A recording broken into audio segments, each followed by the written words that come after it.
Thank you, boys. Thank you, boys. I got it. I figured it out. Okay. Ready? Ready, Freddy. Get set. Go. Welcome to Big Rascals, where we may be grown-ups, but we will never stop being rascals. We are a boys' book club, not just for the boys, but all those who enjoy reading, writing, comedy, and entertainment. Our purpose is to have fun, discovering new worlds, making friends, and finding a cure for dyslexia. Oh, yeah. What's up, boys? Hey, boys. Doing good. Yeah.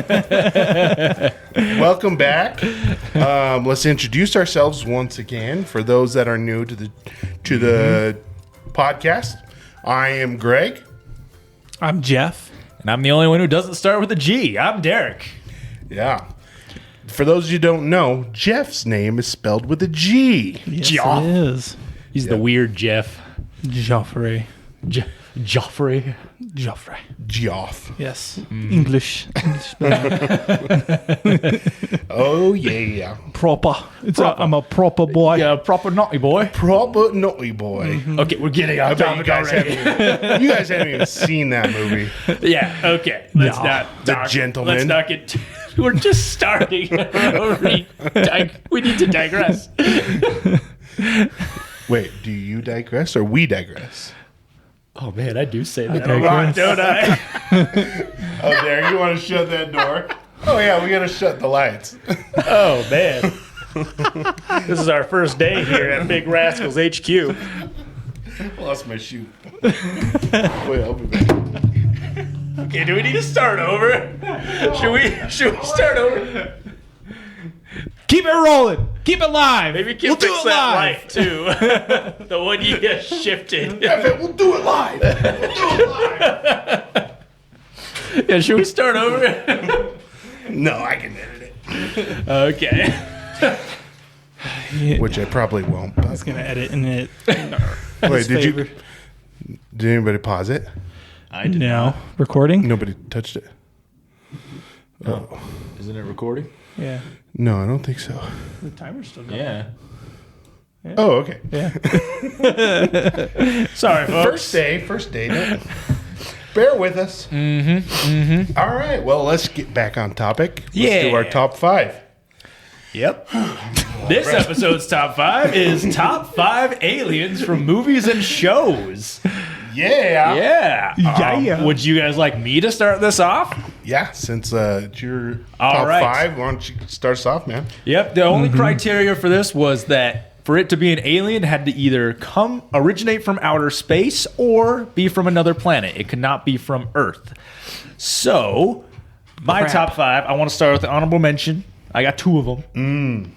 It's Boga, the parrot iguana that Obi-Wan rides on Utapau. Okay. That you heard at work. See, That was now my... you're already bringing up a topic of debate, Derek. Oh, what's that? It's an alien species. All right, I'm not going to get into it with we're all the talking- Star Wars. And that's why it's an Specific honorable mention, aliens because it's not or as species? intelligent as we are. Yeah. No, I'm talking about like Star Wars. Do they count as aliens? Like everyone from Star Wars? No, well, no. It is a galaxy far, I far know away. all the humans are from different planets as well, but no, this is why it's an honorable mention. Okay? Yeah, well, So chill.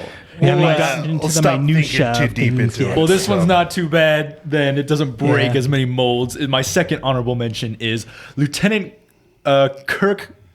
Oh, shoot, what's his name? Zach Brannigan's lieutenant. Oh, It's like Kip. Kip, that's Yes. right. Kip. Kip Croker. I don't know what it is about that green little Amy alien. Schmarmu. I love his just self-loathing, gloomy His countenance. Yeah, just Sir, if we do that, the ship will crash. No, your ship will crash. Kip. your ship will crash. Kip. So those are my honorable mentions. But number 5, get ready to roll your eyes, gentlemen. It's Drago from Dragonheart 3, the Sorcerer's Curse. Why? Because the dragon comes from a meteorite in outer space, therefore making him an alien. There's a third Yeah. dragon heart. Dude, there's like, I think 5.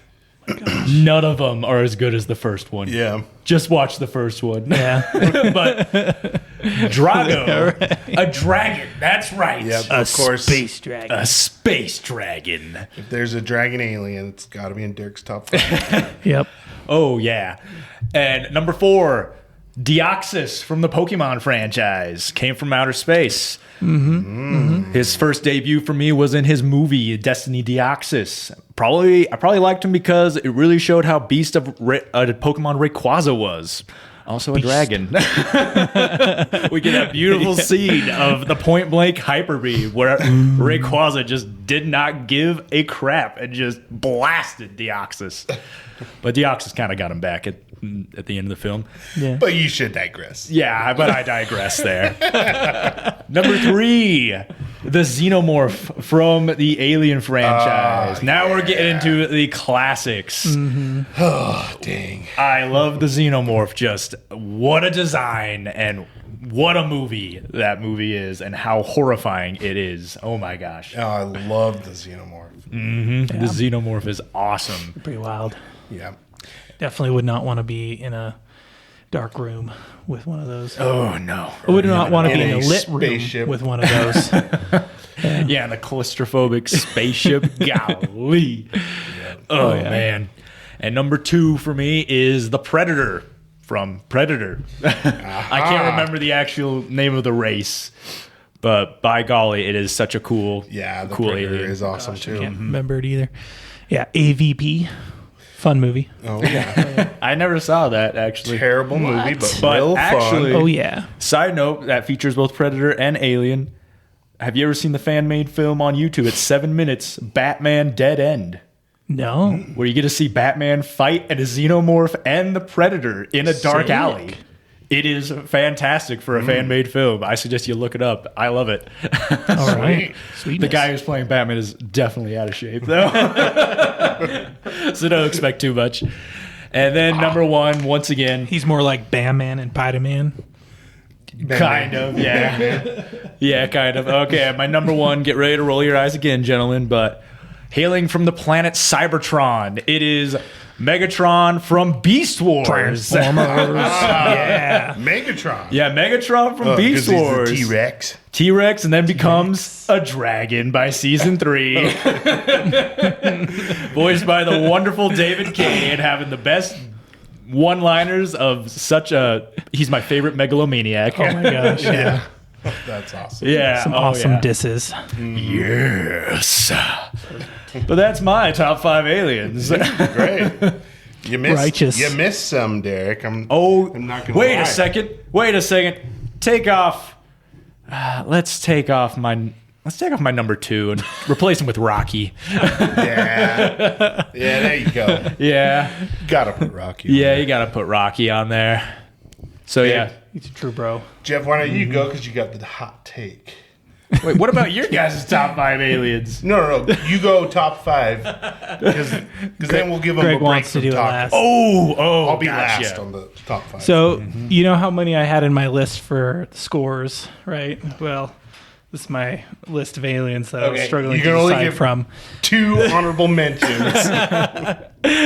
I'm just going to list, I'm doing a list a general group. Okay, aliens from The Hitchhiker's Guide to the Galaxy. Yeah. Okay. Just, I mean, the book specifically, but the movie, of course, has some fantastic ones like Yeah. Marvin the robot. I Do think robots count as aliens? he's somewhat sentient. Or is he a piece of would say alien that. technology? Yeah. As oh gosh, now I can't remember his name. Zaphod Beetlebrox. Yep. Love Ziva. Just fantastic. So that whole series just is the best aliens. But I'm gonna go, of course, with the Invader Zim from the Invader Zim series. Have either of you watched that? No. It's one of those that is annoying just because it involves a lot of screaming and yelling. So like Dragon Ball? Yeah, like anime. More just out of like, Oh man, pure. I might have to change my list. Vegeta's an alien, dude. Darn it! So is I did not Goku. think hard enough for this. I just thought dragons. How can I fit dragons in this list? How can I talk more about dragons? Yeah. But Invader Zim is it's fantastically funny. He's so there's this species of alien that Zim is from, and they're all short aliens. They're like little shorties, and their leaders they refer to as the tallest because they are the tallest aliens, and they assign each alien a planet to invade, and Zim is known as like the worst of them, as the failure who's ruined everything. And so they're like, oh, we got to get rid of this guy, and so they give him a fake mission, and he happens to crash land on Earth thinking this is his mission. And so he begins to try and take over Earth, of course failing at every step, and he pretty much ends up destroying his entire like fleet's his species fleet of ships that are like taking over planets. It's just this fantastic, ridiculous, dark humor. Like there's one episode where he steals a bunch of, and this is a kid's show, mind you, he steals a bunch of organs from children to form his own human body because humans have organs, and if he wants to blend in, he needs organs. And so there's literally one part where he's so stuffed full of organs, he burps and intestines come out. This is a kid show? This is a kid's show. Jeez. It was on Nickelodeon, I think, or maybe Cartoon Network. But Wow. Yeah. Oh yeah, back when Very dark. cartoons were very bold with their imaginations. Invader Zim, just fantastic. Derek, I'm kind of shocked you didn't mention this one. King Ghidorah from Godzilla. He is an alien. Oh my gosh. Yes. The three-headed monster. You're so right. From outer space. I gotta redo my whole list. I gotta redo it all, man. Oh, yeah. You can't get better than just a giant three-headed dragon monster. Dude. There's a reason he's the king. Oh, yes. And that he's the ultimate foe for Godzilla. Oh, King of the monsters. Oh, it's as ridiculous as the human parts in that are. It's made up for them fantastic monster fights. absolutely. Oh, yeah. Just when... Yeah, I digress. Yeah, you should. All right, that's 2. Number 3, I'm going to say Stitch from Lilo and Stitch. Ooh, great pick. That movie is such a feel-good movie. So fantastic. Stitch, one of the best characters ever. Stitch is just a cool alien. Oh, yeah. Oh, You know, yeah, he's dude. got super strength, and he can think faster than, like 10,000 Supercomputer. Faster, yeah, Think the faster than supercomputer. supercomputer. And he's virtually indestructible. Virtually Yeah. indestructible. Oh, man. Such a cool little alien. I love his fight with Jumba. Blue punch buggy. Or Captain No Gantu. hitbacksies. Yeah, Captain Gantu. He's a cool Just like alien too. suplex him. This giant alien. Yeah, he's a cool alien. Oh yeah. Oh, yeah, great pick. Yeah, Lilo and Stitch, one of Disney's 10 out of 10 masterpieces. Yeah. Oh yes. And That they just had to go and ruin. Absolute. Oh, yeah. my gosh. I'm I'm just not kidding. watching the live action. No, 'cause yeah, I never I've gave that just heard it's the time horrible. of day. Yeah, it's not. And they're making a second one. I don't know how they can make a second one. She already left Lilo, right? But, dude, they make so much freaking money from those. It doesn't matter how bad they are. Yeah, They'll they're just keep kind of high pumping on them their out. own supply. They just think we can Yeah. make whatever we want and people will keep coming to it. Yeah. They think they're too big to fail. Unfortunately, there's too many people where their personality is just, I love everything Disney. Oh yeah, Disney adults. Those could Yeah. be fighting words, Greg. Someone might have to give you. We're not in our hot take yet. All We're right, getting Jeff, there. get through this. Alrighty. And then the next one, oh my gosh, this is so hard. I don't have a specific one because I can't remember the names, but the Triceratons from TMNT. Oh. There is it's like Draximus or something like that. He's like the leader of the gladiators in the arena, and eventually, with the turtles' helps, overthrows the emperor of the Triceratons and brings them back into a That's a good democracy. pick. That is an awesome Oh pick. yes, I mean, what's cooler than literal dinosaurs that are space aliens that somehow? Well, not only are there humans out there in the galaxy, but dinosaurs that evolved into aliens. Yeah. Interstellar dinosaurs, man. How cool is that? So fun. Yeah, gotta love it. It's too many on my list. All right, and then I'm going to say number one, and this is a little bit of a cheat because technically in the Stargate universe, almost every alien is from the humans. The Gold are pretty much like the only original aliens, I guess, in the Wraiths. But this is definitely making me a nerd here. Teal'c from Stargate SG-1. He is probably one of the coolest bros out there. Just Jaffa, I guess that's his alien species. They're humans who were genetically changed to be incubators for gold. And see the one that has like the gold tattoo on his forehead? yeah, a symbol of Anubis, I think. Yeah, and they were slaves to the Gold, these worm parasite creatures that burrow into your spine and take over your body. But he, of course,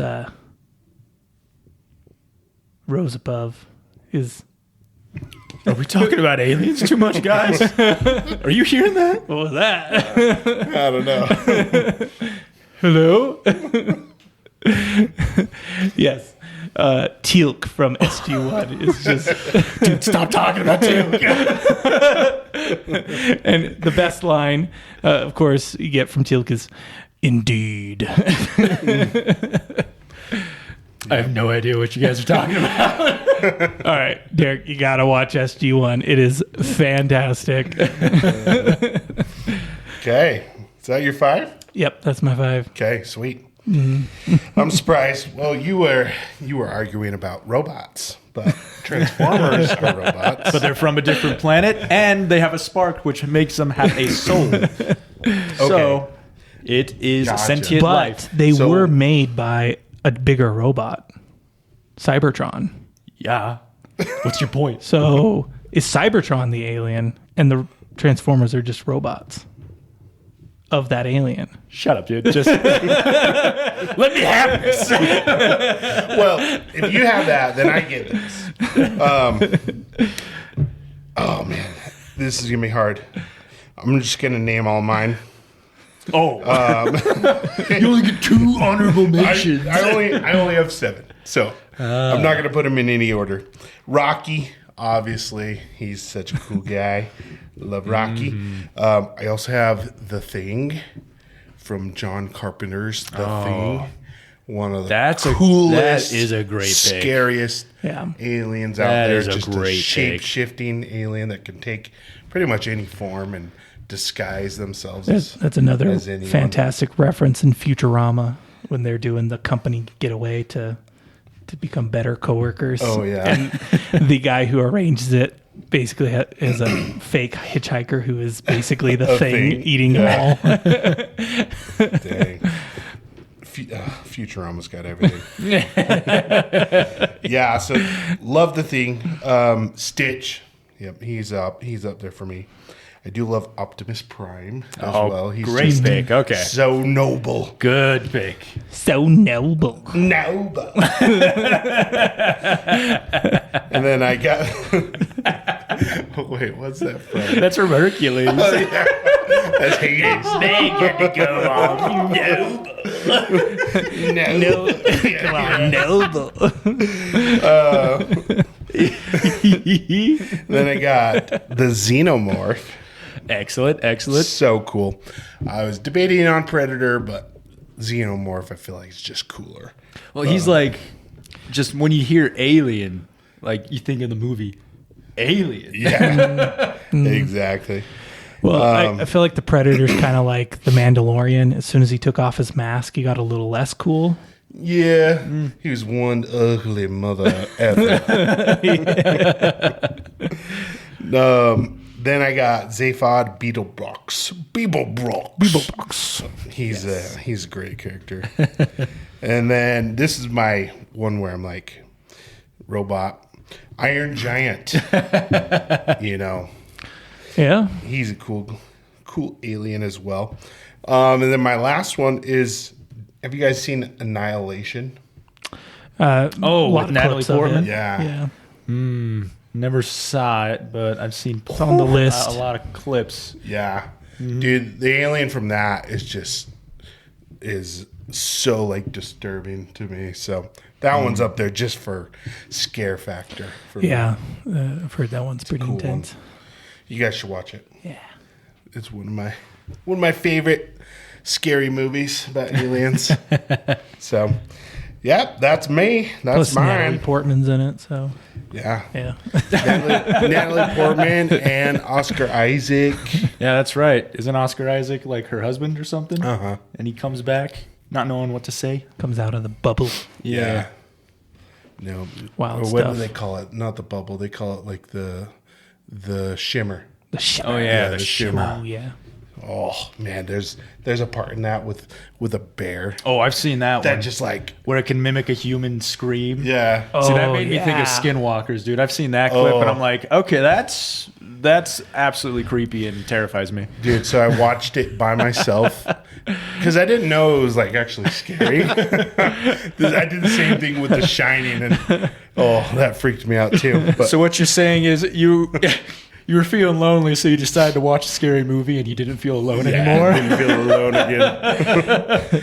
But that bear part, I'm like sitting there by myself in a dark room, and just like my blood. You know, when they describe your blood goes cold, that was like the perfect description of what happened. It's just like, Yeah. it's like my blood just dropped at that Spooky part. stuff. Freaked me out, but all right. That was our top 5, folks. Let us know, who's your favorite alien? Who did we miss? Yeah, leave it in the comments below. Why is Tilk the coolest? Yeah, and why didn't we? What is it? Zur? Lur from planet Lur. Omicron Persei 8, ruler of the Omicronians. We missed out on him and the 2 from Simpsons. Those 2 are good. Oh yeah. Good aliens as well. There's Clang there's a and- lot of aliens. I know one of them's Clang or something like that. Yeah. The Oh, best yeah. part, though, Hence from the that, giant list. the best part with those aliens in the Simpsons. Do you guys remember this? I think it was a Treehouse of Horrors, where they knock on Homer's door and he answers it. And he's like, "Oh, Mormons!" Yeah, that was it. Yeah. Oh yeah. But Yeah, but leave in the comments your favorite alien. Maybe explain one we missed, or maybe back me up on why the Cybertronians count as aliens, or get mad at one of us for one of our picks, yeah, or maybe you think the Mormons are aliens. Let's hear. yeah, we'll debate you on that too. Yeah, we'll Yeah. debate you. But anyways, also like, comment, and subscribe, folks. We gotta ask. Oh yeah. It goes a long way. Yep. So those who have subscribed, thank you. Those that continually listen, thank you. We really appreciate it. Oh yeah. Yep, we appreciate you being there. All right, Geoff. Hit us with a hot take. Sweet. All right, you guys ready? It's gonna be a big one. Yeah, make me go Super Saiyan. Let's do this. Pineapple on pizza. Yuck. Really? Yeah. And It's not a in hot general, take. I don't think cooked pineapple is very good anyways. Like I'll enjoy the rotisserie pineapple they'll bring around at like Rodizio, Brazilian yeah, grills. when it's- okay. I yeah. would rather have it raw though. Like a fresh pineapple. Oh, so fantastic. Cooking it just kind of degrades it. And same with pineapple on pizza. It is not very good.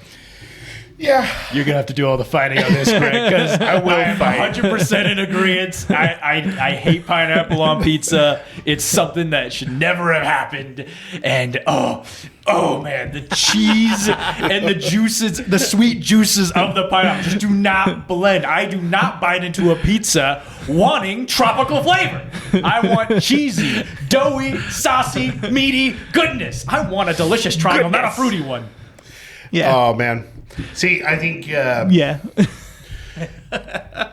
I think pineapple on a barbecue pizza is where it's at. I mean, I do like Hawaiian, just straight up regular Hawaiian, but my ideal pizza with pineapple would be barbecue, bacon, and jalapenos. That is so good. It's a great pizza. Dipped in ranch. Except for without the pineapple. No. Because it works so much better with barbecue because the barbecue's sweet. The pineapple goes so good also with the spicy of the jalapeno and the saltiness from the bacon. It's delicious. I get the sweetness. For me, though, it is a lot of the texture that the pineapple, like Derek was saying, that you get that slimy, grainy, or not grainy, fibrous pineapple. Yes, fibrous, yes. On the pizza. And then it is just, it's a conflict of texture, for sure. Yeah. Absolutely. Well, it doesn't help that you both are autistic. So. Are you saying Down syndrome people like pineapple on pizza more? No. Yeah, I bet they do. Yep. I would know, right? No. That's right. I mean, I'm not gonna like die on the hill about pineapple on pizza, unfortunately. But What is it with you always retreating off the hill? I mean, it's just not mine. It wouldn't be my first choice for a topping, that's for sure. Because it's a topping that doesn't belong there. Yeah. No. I mean, It has its moments. Oh, it's like putting pepperoni in a fruit cocktail. It's something you don't do. No. It's like putting pepperoni in like a pasta salad. Which is, I know common. that's common. that's really what I'm makes not a a pasta fan. salad bearable. I'm not a fan of pasta salad to begin with. I want my pasta warm and cooked with sauce, not vinaigrette. But I guess that's another hot take. Yeah. My wife loves pasta salad. She loves to make it for all the family gatherings. And I Mine have to too, smell Derek. it. Mine too. I did not know I'd get so contentious about this one. And I'm in favor of the hot take. Yeah. Is it more of a hot take to like pineapple on pizza nowadays? I don't know. I see so many memes about how it doesn't belong on very much pizza, but at the depends. same time, that's an algorithm. I got a question for you two. Would you rather have arugula on your pizza or pineapple? Gesundheit. What the heck is that? Arugula all the way. It's like bitter. It's like it's like spinach. Yeah, but it's got leafy- the little spiny leafy looking green. leaves. Oh, well, it's hard to say I because I've love never arugula. tasted it. You have arugula with some balsamic vinaigrette. Oh my gosh, so good. Wait, why are you describing a salad when we're talking about pizza? No. Balsamic. It's like sauce. It's like a drizzle, like on a margarita pizza. So good. Why'd you become like part gangster there? Like a margarita pizza? Like a margarita You thought he pizza. was gangster? I thought he was gay. Okay, let me rephrase that. Wannabe quite the gangster. Is that what gay people are? They're just wannabe gangsters. I have no idea. that where I we're thought it was coming to? wannabe gangster. He No, they just- interpreted it as something else. Gay people are people that like Oh, no. arugula and balsamic See, vinegar. arugula vinaigrette on is- their pizza. Bitter. So bitter goes well on pizza, especially when you got like a margarita pizza. Fantastic. Hey, it's hard for me to make a choice since I've never even tried arugula, but I have tried pineapple on pizza, and I know that sucks. So yeah, I'll take the arugula. I might be pleasantly surprised. See, I think your issue with pineapple on pizza is mostly because it's paired with ham. Oh, Which that's the ham best is- part of Hawaiian I love pizza. Now, ham is horrible. Pineapple gets off gotta and be ham bacon. stays. Bacon, pineapple, jalapenos on a barbecue pizza. Try that and then come back with this stupid hot take. There you go. There's the defense There you it to make, is. not Mister. I'm not going to die on this hill. Yeah. You reinforce yourself, and you I will plant your feet. die on the hill. I'll rephrase it. Paired with a Pineapple barbecue on sauce. a barbecue pizza is terrible. Pineapple on a barbecue sauce with bacon and with jalapenos is one of the best pizzas out there. Nope. Can't Nah, be. man. Can't be. Nah. I'll make it for you. Okay. All right. Yeah, you tell us. Are you pineapple? Let's start. Start a war. Start a war. Let's What do start a we- war in that What comment do we got section. going Hey, here? who's on my side? And Let me know. who's on Logic's side? Which one of you had logic circuits implanted in your heads? And on top of that, is cooked pineapple even worth it? Yep. Oh, It can't Not really. actually, just I'll like fight with you the on that pizza. one. Brazilian grill, pineapple, where they have it glazed with like Still rather have brown it sugar. fresh. Oh, ooh, It's like a that's dessert. probably the It's a best candy. way to have cooked pineapple, but it's still just it can't beat the fresh stuff. It depends on the situation. Beat it. Well, I know freshly cut pineapple it's pretty freaking delicious. I'm not gonna lie, Frickin' delicious. it is pretty delicious, which is a shame because it's delicious. Okay. Hot take. That is our hot take. All right. Okay, I'm going to start us off with a book summary. I picked Project Hail Mary by Andy Weir, and I guess we'll get into it. All right. Well, Project Hail Mary is a sci-fi thriller about Ryland Grace, a science teacher turned into astronaut who wakes from a coma with amnesia on a desperate one-way mission to save Earth from a star-eating parasite, Astrophage. He discovers he is the sole survivor, befriends a solitary alien named Rocky, and works with him to find a scientific solution. So, pretty good. ChatGPT. No, it was Google. All right. No. So yeah, first impressions. How could you accuse me of that? Why would you say that? We're all autistic. Don't give us so much credit. What's even that video called? We gotta shout them out. I've been obsessed with this YouTube video, and I got these two guys on it. It's our vocal stims right now. Drew Langlois. Drew Langlois. Something terribly offensive. You guys should watch it. It is a masterpiece. You know the guys that did the Boobadi Headbutt baptism. Yeah. Oh, this is one of their videos. So, anyways, I digress. First impressions, guys. What was your first impressions? What? Yeah. My first impressions were, what a refreshing story about friendship. Like, it is... Ooh. Whoa. Did you mute me? No. Am I giving too much spoiler? I unmuted myself. Oh. I was getting a drink. The friendship between Ryland Grace and the alien is the core of the story, and it's what I love the most. It was a very great take on the sci-fi genre, but, wedded to... never mind. You guys just give me your first impressions. All right. Might need to give Geoff a minute. Did you mute me? I thought I was saying something wrong. I was like, oh, dude, I'm getting policed here. Oh, man. No, I can't put Derek, you're filters special. on you guys. Okay. Probably wish, you'd like that, wouldn't you? I am pretty controlling, but Fascist. my first impressions, man, kind of what you thought about Jurassic Park, Geoff, is like, where has this book been my whole life? This was just like my kind of book, right up my alley. Science, sci-fi, aliens, space.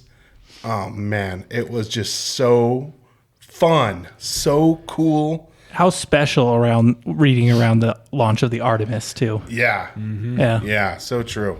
So cool. Just, oh man, I loved it. So, sorry, Derek, to so rudely interrupt you. Why don't you finish your first impressions? Oh, yeah. I lost my train of thought. All right. Yeah. What do you think, My Geoff? train of thought was muted, I guess you could say. Likely, Derek, if anyone's going to be muted, it's probably going to be me. But That's true. yes, this book, I agree with Greg. It was fantastic. And what a beginning of a book. It just sucked me right in the whole I don't know if it's going to be considered spoiler. It's very beginning, but Grace waking up in the coma, not knowing his name. Well, Greg mentioned that in the With summary amnesia. with amnesia. So I just no spoiler. That whole experience of kind of going along with him as he's learning and discovering and regaining his memory. Oh, just so cool. Such a fun book. And I will say Andy Weir, this was definitely one of the best things I've read from him.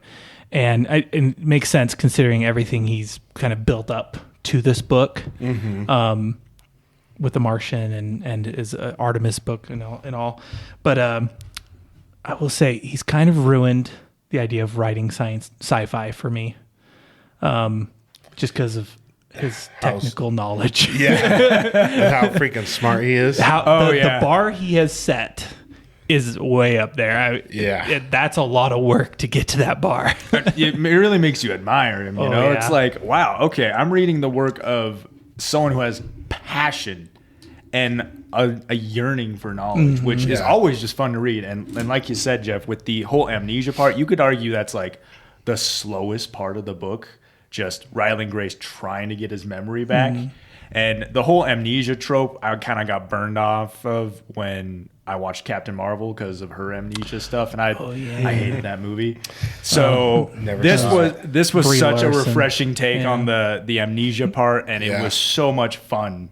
Like it's like Andy Weir knew the amnesia trope. What the reason is for is like you have to have fun rediscovering this person as they rediscover themselves. Yeah. Also, it being in first person, I think helped. Oh, that was with fantastic. Yeah, and built into the story structure too. It wasn't just something kind of as a flaw of the character. It was literally built into us as learning part of, or reading part of the story itself. Yeah. It also helps that the personality of Ryland Grace, he's actually a pretty chill guy who he's making movie references to himself. He's making jokes. He is a cool teacher. Yeah, he's a cool teacher, but he's got a doctorate, like he was a really cool guy to be in the headspace of. And it's like Andy Weir knew he needed to make someone who was fun to be around in order for us to be in that headspace throughout the whole book.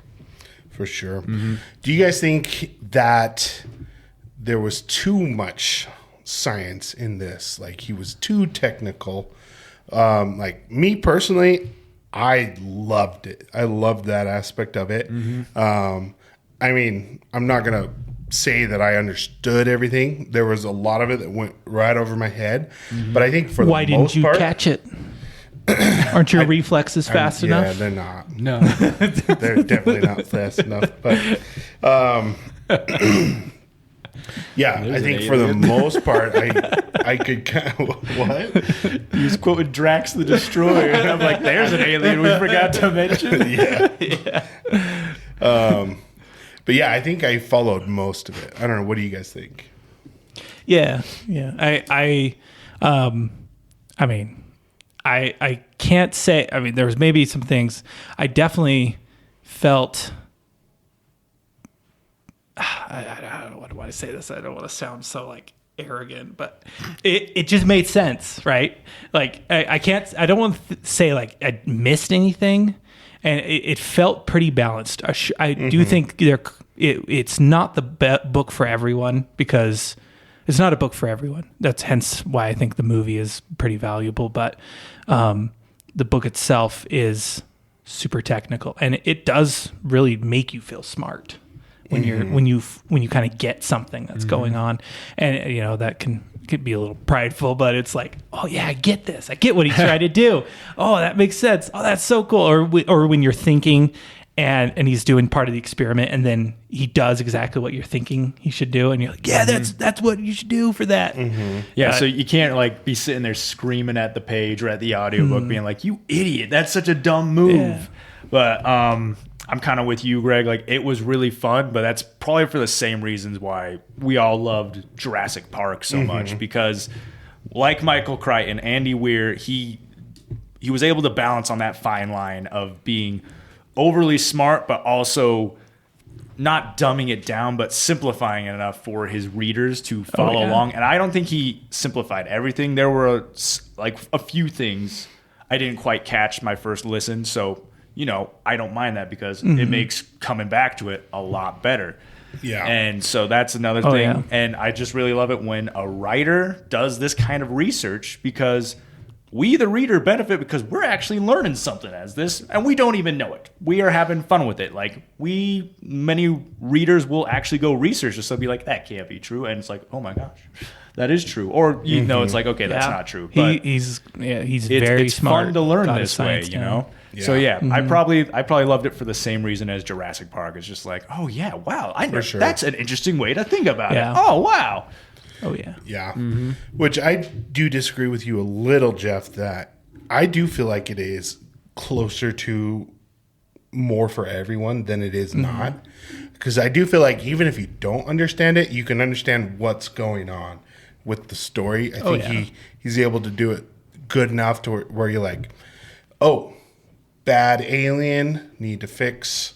So go to this solar system, find solution to save Earth. It's pretty easy to follow the plot in a way, and the plot is so good that I can be totally entertained agree for with sure. that, yeah. So I think when it comes to retention, the story can definitely be grasped by anyone. I can see that, but when it comes to retention, I think about like our mom when she was talking about reading it. She said she was struggling just because.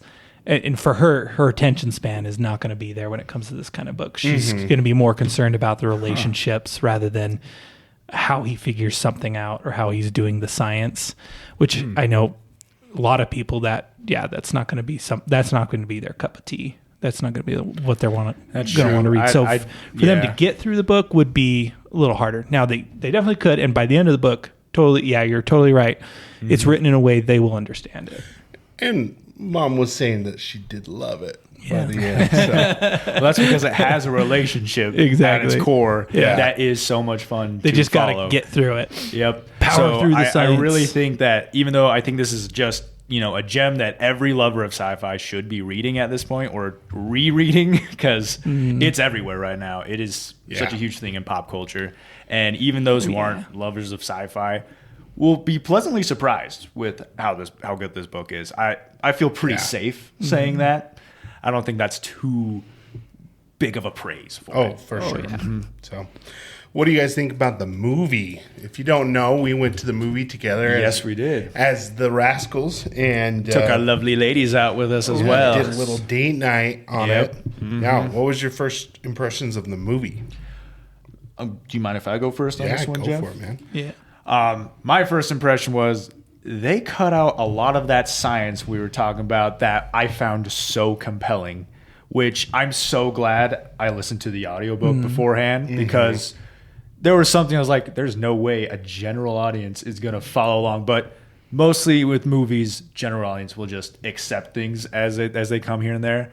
But the second like big first impression there was they knew how to capture what the wonder of interstellar travel is like what it has and all of what you imagine it would feel like. We imagine it would feel like, why we dream of going up to the stars, of finding out what is out there, man.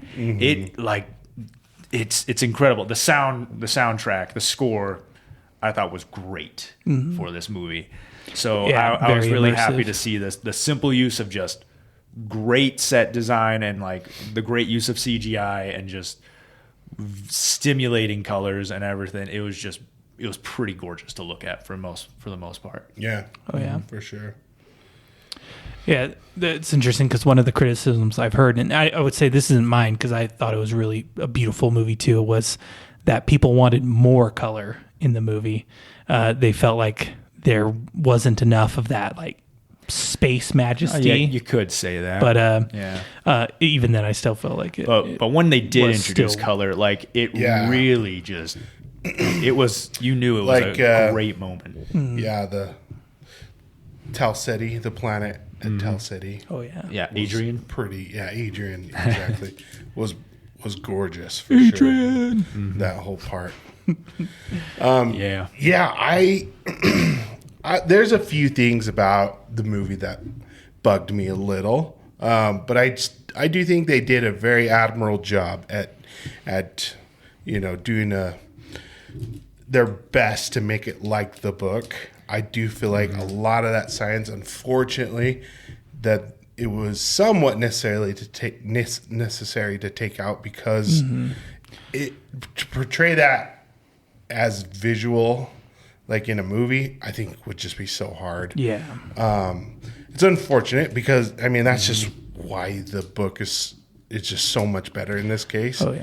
Because they to me they rushed through the science. Yes. So fast. There's some moments where he was like, and this and this and this happened, and it was like, or even like that was like a whole chapter in the book. The computer just like figures it out for him, type thing. But I had a little issue with Ryan Gosling, which I actually like Ryan Gosling a lot, but he was just not Ryland Grace to me at all. I feel like he was just a little too goofy, and like this was probably my biggest issue. And I guess I don't want to get into it yet because we're not in spoilers, but there was a moment in the movie where it's supposed to be like very serious and sad and depressing in a way, and I just felt like they made it a joke, and I'm just like, that is just so classless to try and make that part specifically into a joke, which I feel like Marvel does this all the time with their jokes. Oh yeah, they definitely like coined the whole technique, and everyone's just been trying to copy it. It makes me think of like Fat Thor. Yeah. How they made just Thor such a joke. It's the movie winking at the audience. Yeah. Saying, you like this? Yeah, this is funny, huh? Come on, laugh. Why aren't you laughing? When it comes down to it, Thor had the most tragic character arc out of anybody in Marvel, and they made it a joke. It's supposed to personify how he's failed and he's now crushed, as his spirit's crushed. He's a defeated man. They turned it into, God. Look at this funny fat guy. Yeah. But yeah, I mean, they didn't go quite that level in this movie, but there was it's not that ridiculous. But at the same time, I was thinking the same. I know what part you were talking about. Yeah. I was kind of feeling a little irritated. I was like, what? No.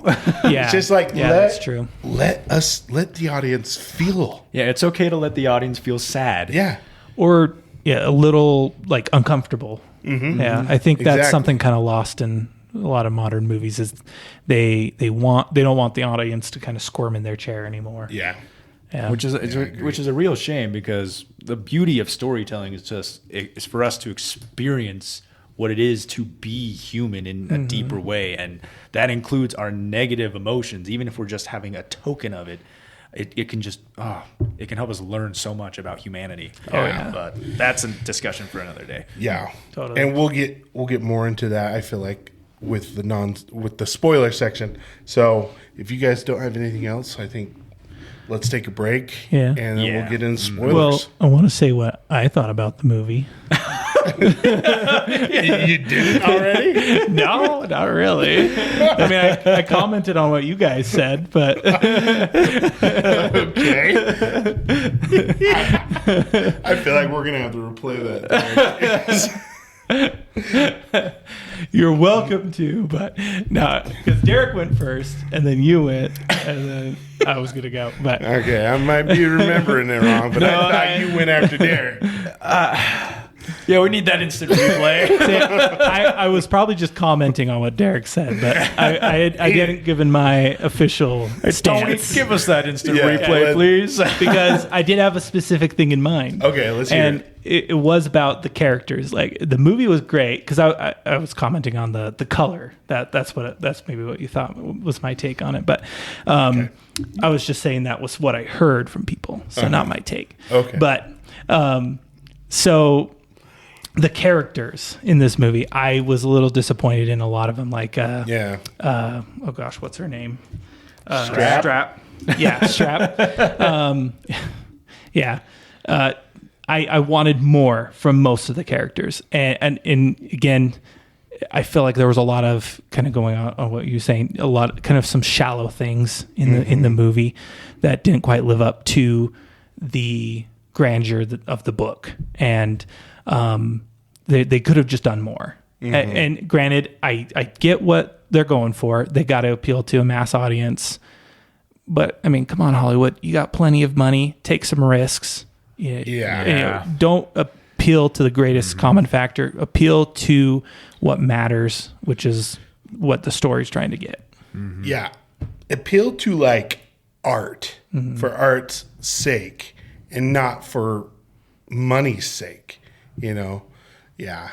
Oh, I will say though, as far as I do agree, most of the characters did not live up to what they were in the book, but I do feel like they did Rocky pretty good. Yeah. Yes. I can agree with that. Rocky they did great justice for, but yeah, all the side characters that you see in flashbacks, I feel like most of their personalities were completely different. Yeah, for sure. But I couldn't complain too much because I'm like, that's kind of nitpicking since they're not super integral to the story. Yeah, there's not a ton of screen time. A lot of the comments I heard from other people that have watched it, they said like why they really should care about any of these characters.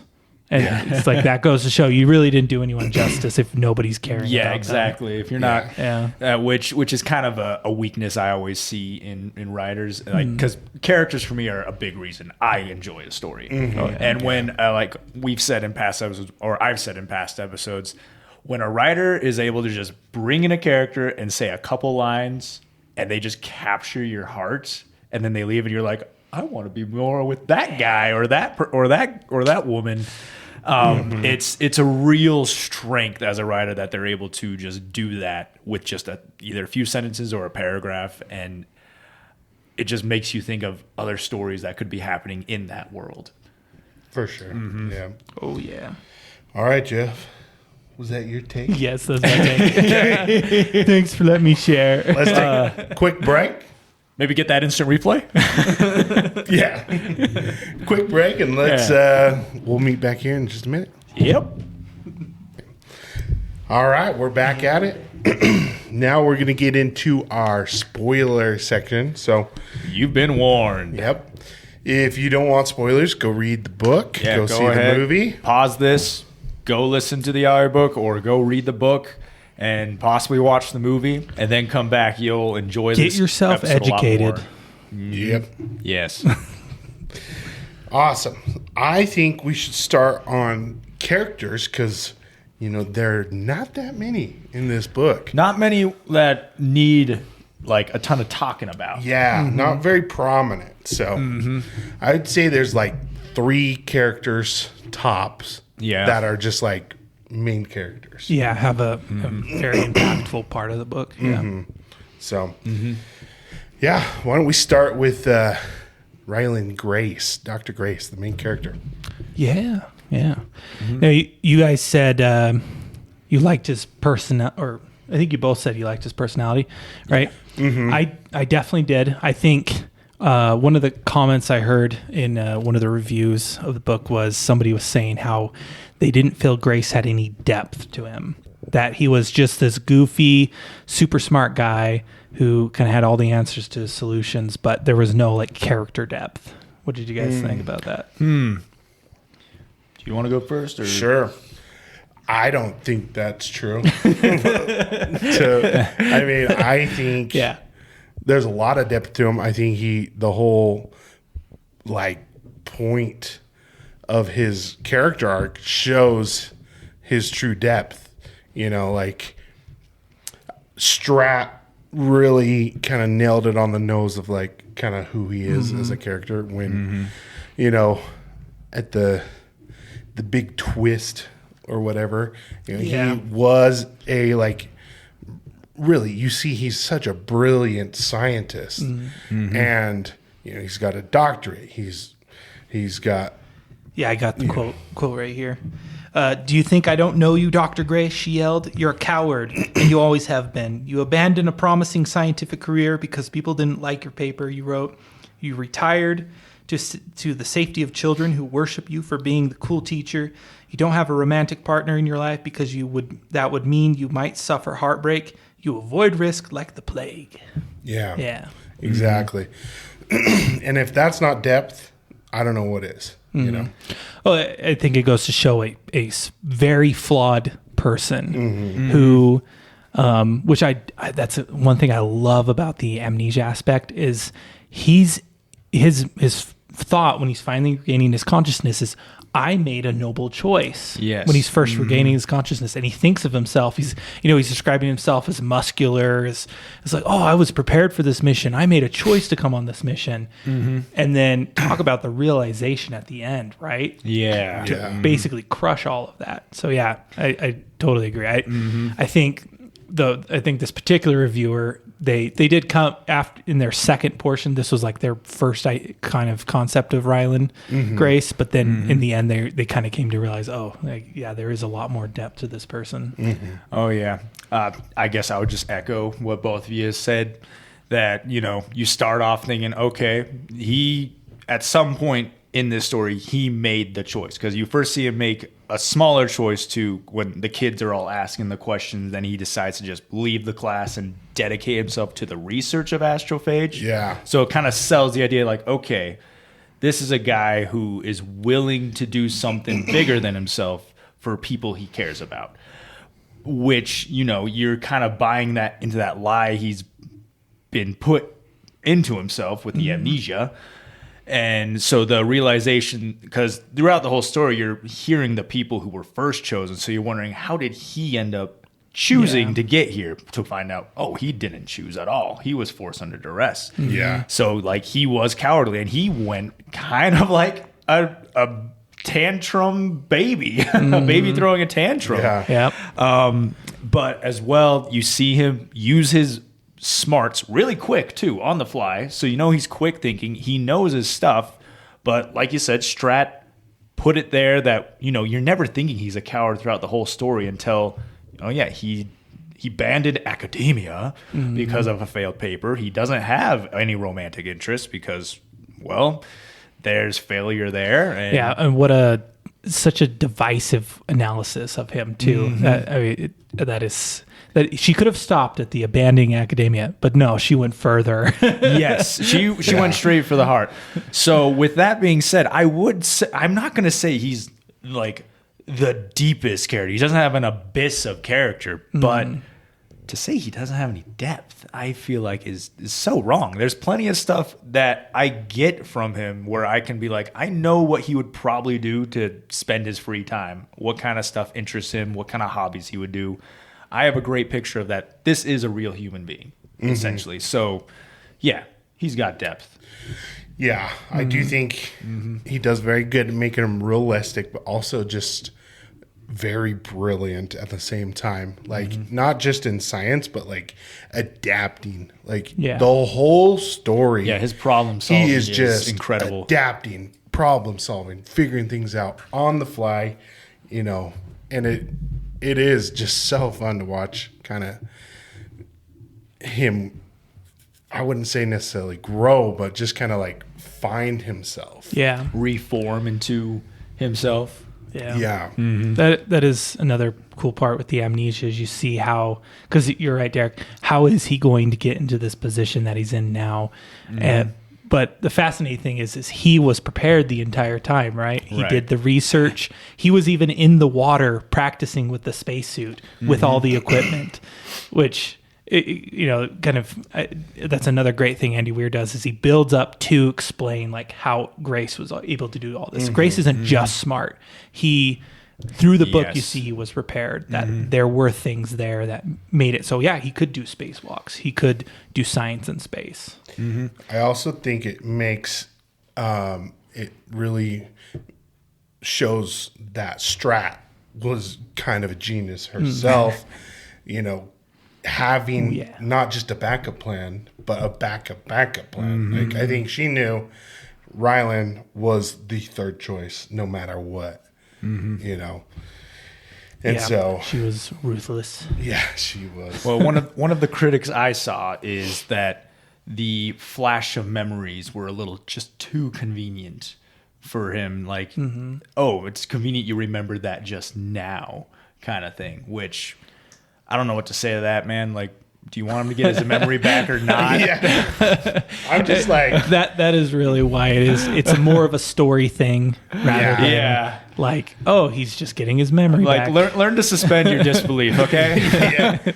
I feel like, okay, yes, we can agree, but it's also like a story, and like it just you have to with the give a story. little. I feel like that's such a reach. Yeah. For sure.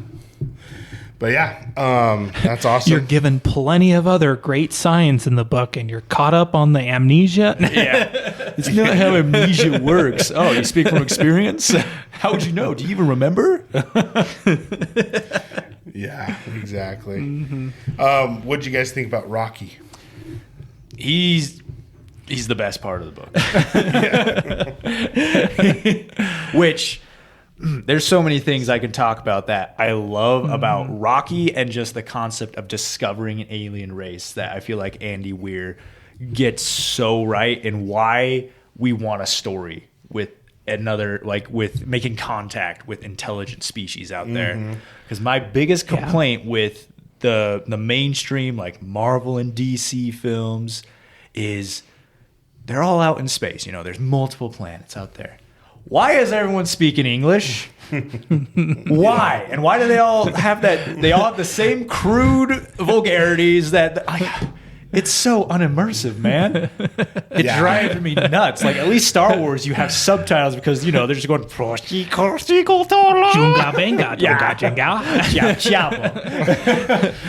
Tu scredo dopat slavo. See, at least George Lucas, he was good. Big doo-doo this time. Like, it just shows a lack of world building. Whereas here, like, first off, you get the whole, well, where do I start? Just the new atmosphere that they both have, just how they communicate first off, and which I feel like with Rocky trying to explain why he's there with, you know, the little models and everything. It's done in the movie. Me watching that, I was like, if I did not read the book, I would have no idea how he came to that conclusion. But I think kind of where you're getting at is like, it is an alien creature, but he does so good that you kind of think it's possible that there could be a creature out there like that in space, you know, that has rock-like Mineral-based. skin, lives on an environment similar to Venus, you know, just lives at a crazy high temperature, lives, you know, what, 400 or 500 years. Has a completely like different math what was it, to like 6 degrees? Math comprehension. A 6 base. Yeah, 6 numbering. base. Yes. Yeah. Which I never knew anything about that till I read this book. Yeah. So, well, like, that is really cool. That is here on Earth. Their cultures, like the Mayan, had 20 base maths, and I think there's some cultures that had like 12 base. So rather than base 10, it's the count up to 20 rather than 1, 2 to 10. But yeah, so it's a cool way to use. I could read volumes of Andy Weir writing about discovering aliens like this. It's absolutely fantastic part of the book. Andy Weir, please write a version of Star Maker, or what's it, Star Maker? Oh, Star Maker. Olaf Stapledon's book about discovering different alien species. Andy Weir, that's your new task. Please write a book like that. Just discovering all these different aliens. I will love it and read it, please. Yeah. No, that could be awesome for sure. But yeah, he was just such a, what's the word, stalwart, just loyal, what a bro, great little oh my gosh friend, just, you know, oh man, what was I gonna say? Just, you know, just reliable little guy. He becomes such a homie. But as well, I love how they still bicker. And probably my favorite part is when he first talks, which a real treat with the audiobook. It's like a much more like more immersive. melodious synthesizer is what he sounds like in the book, which I never expected, which I was like, oh, fantastic. It's not just a bunch of gobbledygook that someone made up. It's a completely new like sound wave and a way of thinking. I was like, this is incredible. A tonal language. Yeah, a whole new Yeah. tonal. Like I thought that's when I was just really sucked in. I was so happy. Did either of you look at the book at all and see how Rocky was written? Like his language? I need to. Ooh. I didn't know. Yeah, I would be that. curious to see that. Yeah, I want to. Yeah, we need to see how have that the looks ebook. like on the I'll pull page. it up. Yeah, just the audiobook, like Derek said, having that just was such a treat. It just helped The guy whole reading the experience. audiobook did a fantastic Ray job. Porter. Yeah, Yes. he did really good. He did. That was another hard phenomenal. part with Ryan Gosling is I just kept wanting to see Ray Porter's voice. Right. Yeah. Like the self monologue and stuff, even when he like gets sarcastic, where it's like, thanks, jerk. And Rocky's like, what last word mean? Nothing. Doesn't mean anything. Not important. And even with his accents with other people, I thought he did a fantastic job. So kudos to Ray Porter, which Yeah. I guess side note, did you think he sounded kind of like a happier Robert California? A bit. Part of me was like, is this little the bit. guy who played Robert gosh. California? I'm gonna have And to I look looked at that. And I looked him up. I was like, no, that's not the same guy. But Ship diagram. Oh, sweet. All right, let me find Oh, Rocky. that's in the book? Cool. It's funny. They do have in the movie.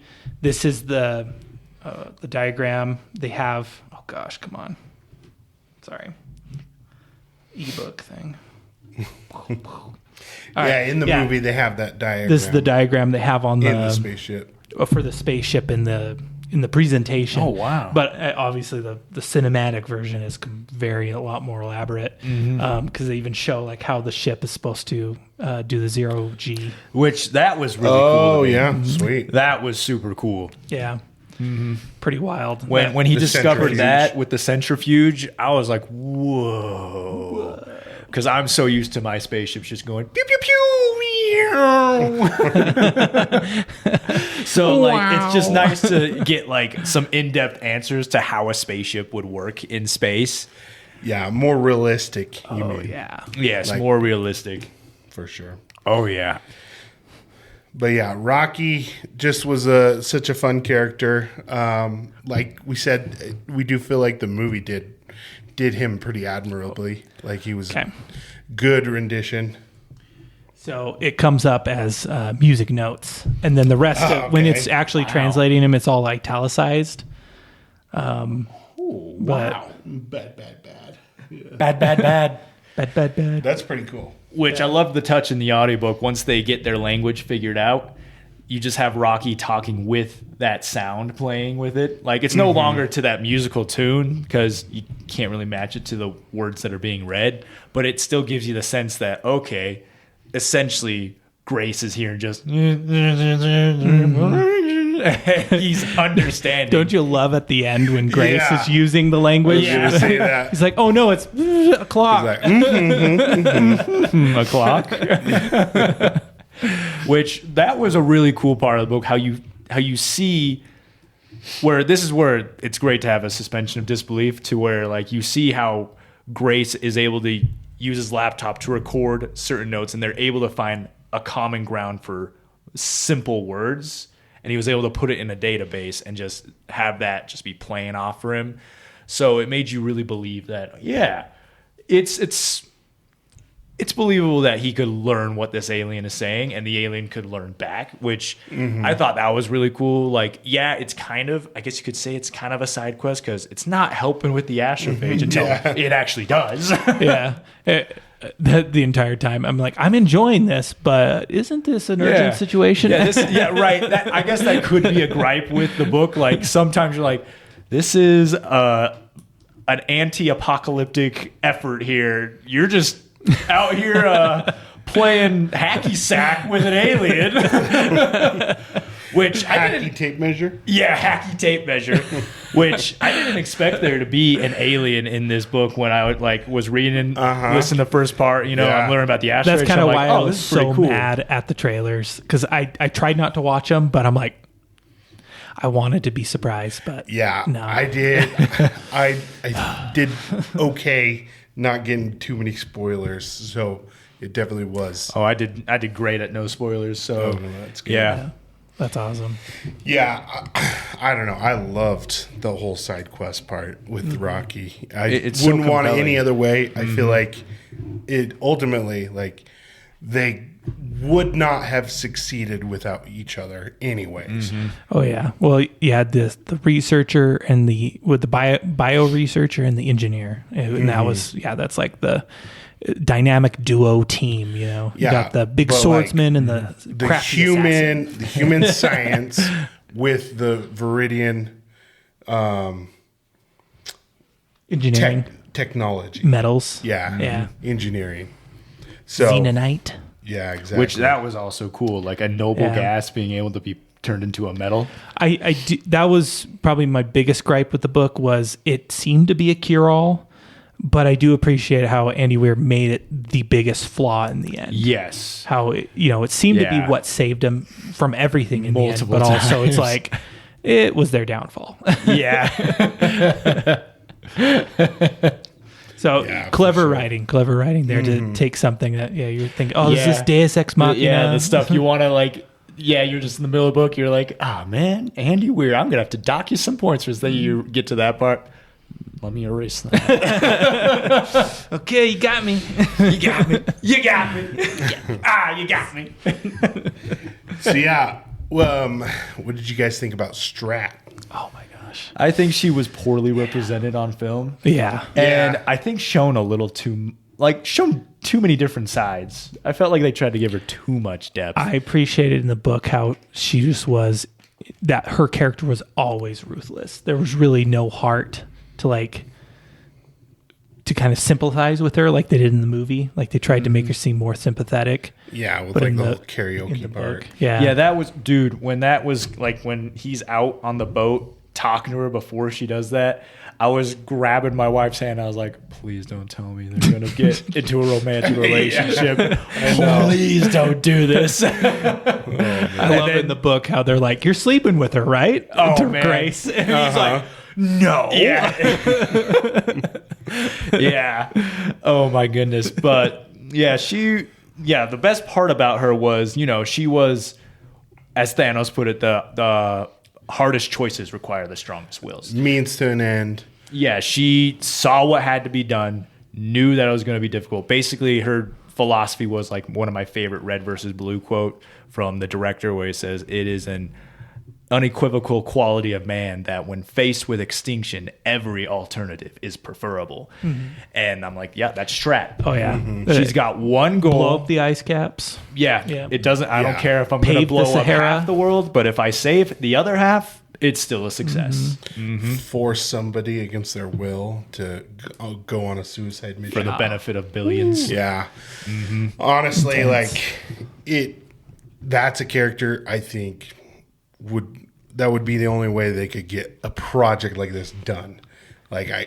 You cannot coordinate with enemies like Russia and China, realistically, United States coming They would together the to try entire and save time be Earth. trying to weaponize Yeah. the Astrophage. Yeah, that's how you know this thing is really fiction. All the countries are working together way too smoothly. Oh, yeah. Even though they do mention there's some spies in the earlier parts, but yeah, to have it united so quickly, I was like, yeah, that's definitely fiction. Well, that's why I think a character like Strat was so important, because I think he kind of he hints at there's people trying to weaponize Astrophage, and that's why she has two sets of teams, an A and Backup a B. astronauts. Yeah, backup For backup and team, when the Astrophage explodes, they think it was spies. like So I an don't attack. think necessarily the world was at peace. I think it was more of a smaller group of government officials, Yeah.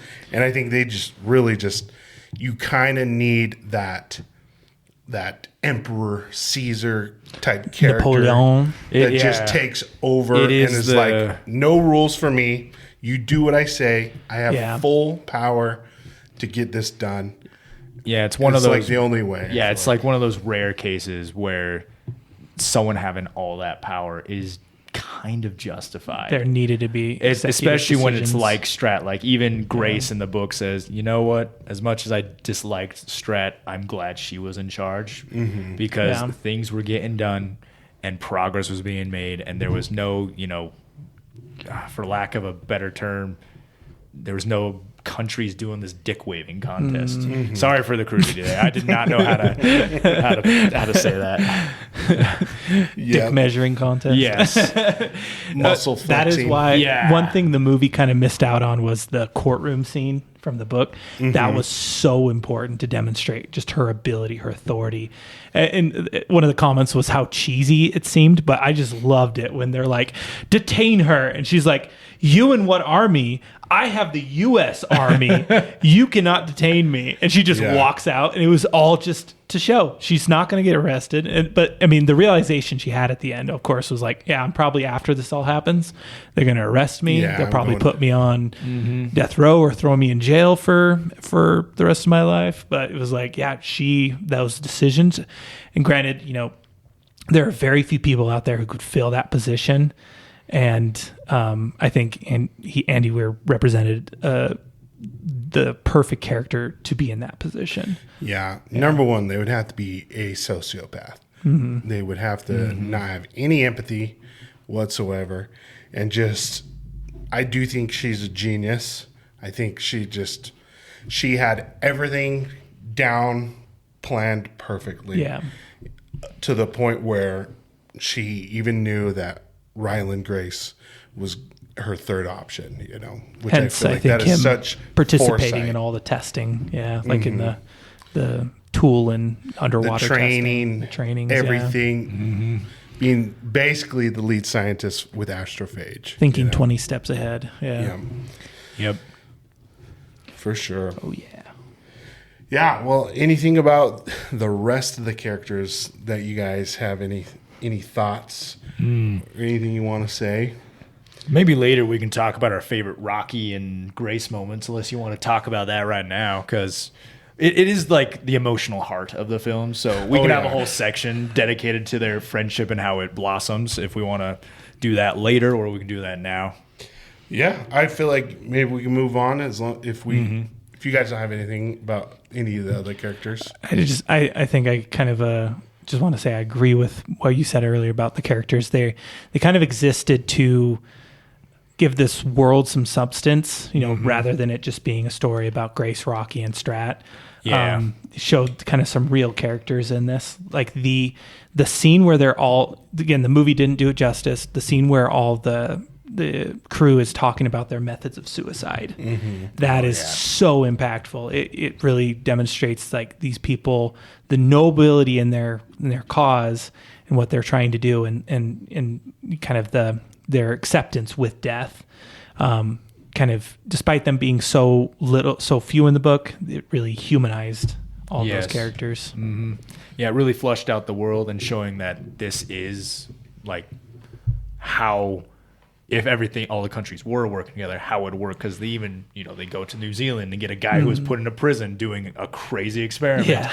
And they talk to a Frenchman environmentalist, and they start to look at consequences, trying to try and predict how they can get this all going. And just every person we meet in the memories is just solidifying that, okay, this is a real thing, and these are real people trying to deal with this. Yeah. Yeah. Yeah. I had a thought. It might be a little dark. What method would you guys pick to unalive yourself if you were on the Hail Mary? That is a little dark, man. What made you want to ask that? I don't know. I'm just curious because in the story they all pick different methods, which is certainly interesting. Like I feel like the nitrogen method would probably be the way to go, honestly. What was it? Not methamphetamines. Heroin. Yeah. That seems pretty intense. Honestly, it would be one of those things where I don't know if I would pick a method. I would either want to just persist and like, read the books on the ship till I die. And die of starvation? Or like maybe I go floating off into jump into the Tau vacuum Ceti of space. Planet or whatever. Being the most knowledgeable man in the universe. Yeah. To die. Just have fun with it. No, I'm not going out. I'm gonna live out the rest of what I can and just have fun with it. I think you'd go crazy being stuck on the Hail Mary. Well, it did He said mention he how did the have Hail all the games. Yes, Yeah. that's what I was about to say. So it's like, why not enjoy what we can before we go? How many times can you play Minesweeper before you're ready to unalive yourself? He mentions he got has a like big all backlog. like the old what he mentions all the old Nintendo games he's got on there too. I don't know. The only time I've ever thought about like where I choose to die is it's what probably every man thinks of is a last stand, but in this case, there's no one to fight. So this Just is go floating off into the sun. I'll get you. Yeah, I mean, if there was a black hole in the vicinity, that would be my pick, honestly. you would just out of Launch curiosity. me into a Hey, black hole. if you got any extra fuel, whatever you got, head to a black hole, I guess. Yeah. Would that be a quick death? Just having your matter just Spaghettification. spaghettified? Apparently it wouldn't, because the closer you'd get to black hole, the slower your time would be. So if you were falling, say, backwards into a black hole looking out, you would see time pass by a lot quicker than time is passing by for you. You would look frozen to everyone else. Yeah. Yeah. So once you hit like the event horizon, they say you would freeze and then eventually fade into like blue. It's either red or blue, and then fade out of existence, but over like, eons of time. Yeah. So crazy. It's just, yeah. You just want to go into that library world where you can Yeah, I want. Yeah, he wants to join yell through the books. He wants to join Washington's library. But I guess I might choose the nitrogen or the gun. Yeah. Quick, painless. Quick, painless, get it over with. Yeah. Sorry to be a little morbid, but I just thought that was interesting. I think that was great that Andy Weir put that in there. Just saying, It makes you think for sure. yeah, how would I do it? But anyways, why don't we get into? You wanted to get into the BFF moments. Yeah, the BFF. Yeah, the relationship that just makes this story like, even though you're in the cold vacuum of space, it's warm. It's so nice. And probably my favorite moment is when they get the idea to send a sampler down to Adrian to harvest life to see if Astrophage has a predator. And Grace is about to go out. Rocky says, "Grace, you're a friend now." And he's like basically saying, safe. be safe. I want you to come back. You're my friend. I'm going to miss you. But, it's like there's the subtext is so important here because, dudes don't just say everything they're feeling all at once. And they usually just keep it to one sentence like that. Like, Grace, your friend now. And it's like you can capture what he's feeling, all of that. Oh, yeah. I just love the way how innocent Rocky sounds. Like, even though he's years, scores of years older than Grace. And a genius himself. He's still somewhat childlike in our minds because he's just very innocent. Yes, very innocent. Yeah. That's fantastic. Yeah, I do love that part. I mean, oh man, that's so hard for me to narrow down. I love the part where after they get the sample, there's a breach in one of the fuel bays, and so they're just spinning out of control. And Rocky, sacrifices himself to save Ryland, and then vice versa.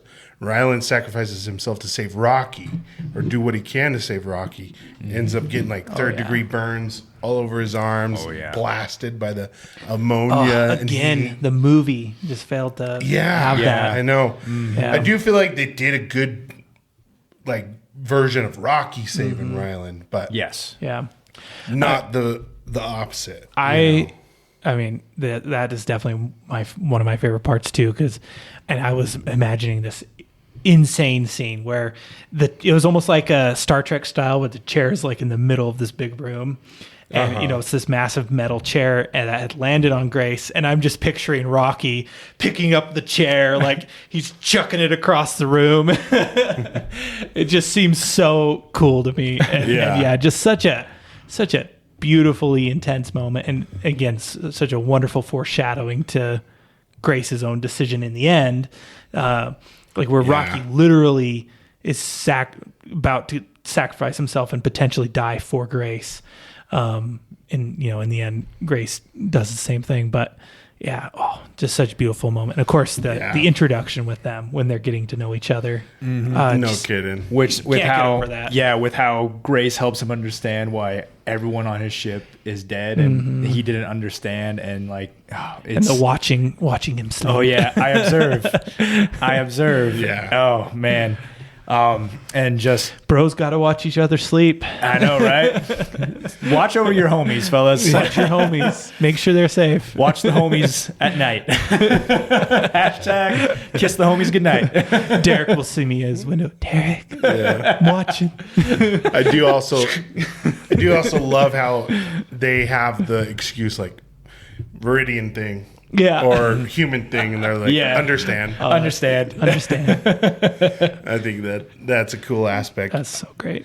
Not to get too religious. I don't know. Religious. Andy Hallelujah. Weir is an atheist, right? I'd imagine so. He seems to preach a lot about evolution in this book, or at least Ryland Grace is a big believer of evolution. Yeah, which I don't want to say if he is or if he isn't, but I do feel like there was a lot of religious kind of things in this undertones.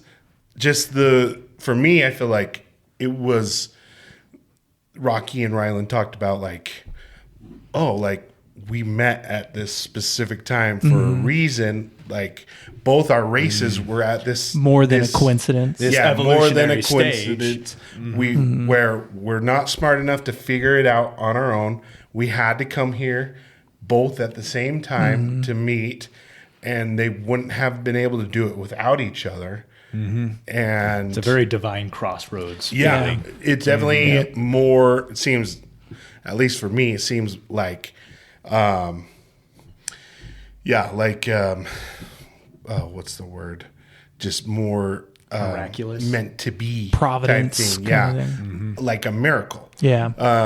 And I also think there's some meaning to having Dr. Grace have his name be Grace. Having Rocky saved by Grace type and thing. Rocky, the Rock. Yeah. Grace and the Rock. Whoa.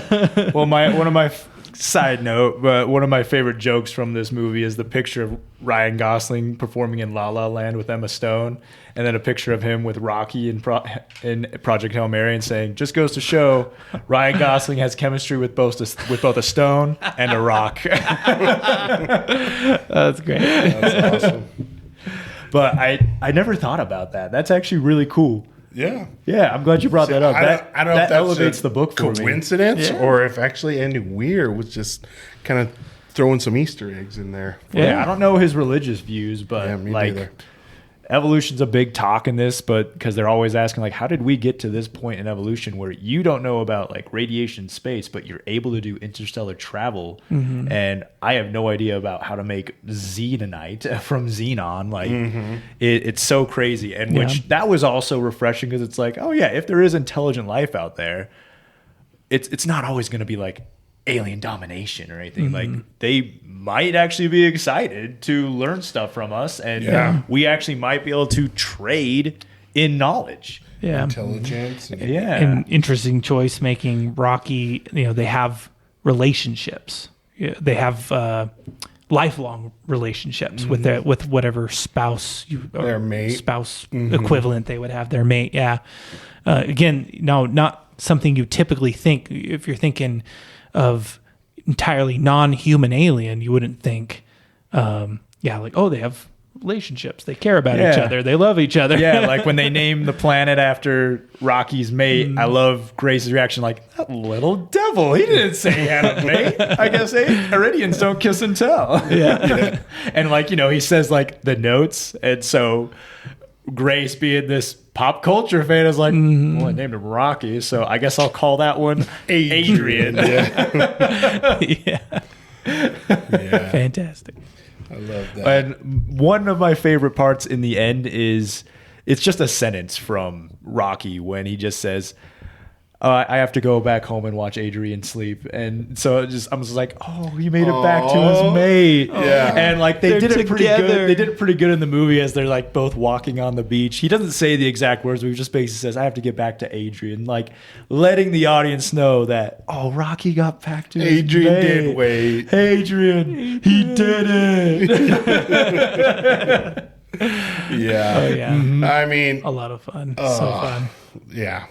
So heartwarming for sure. And can we talk about how much of a like game changer move it was in the film? They used an actual puppet for Rocky instead of just some CGI creation. Oh yeah. Makes a huge difference. Yeah, I mean, I guarantee there was CGI involved, but Right. just watching In the right moments. Yeah. I don't know if you guys have ever watched Corridor Crew and their stuff.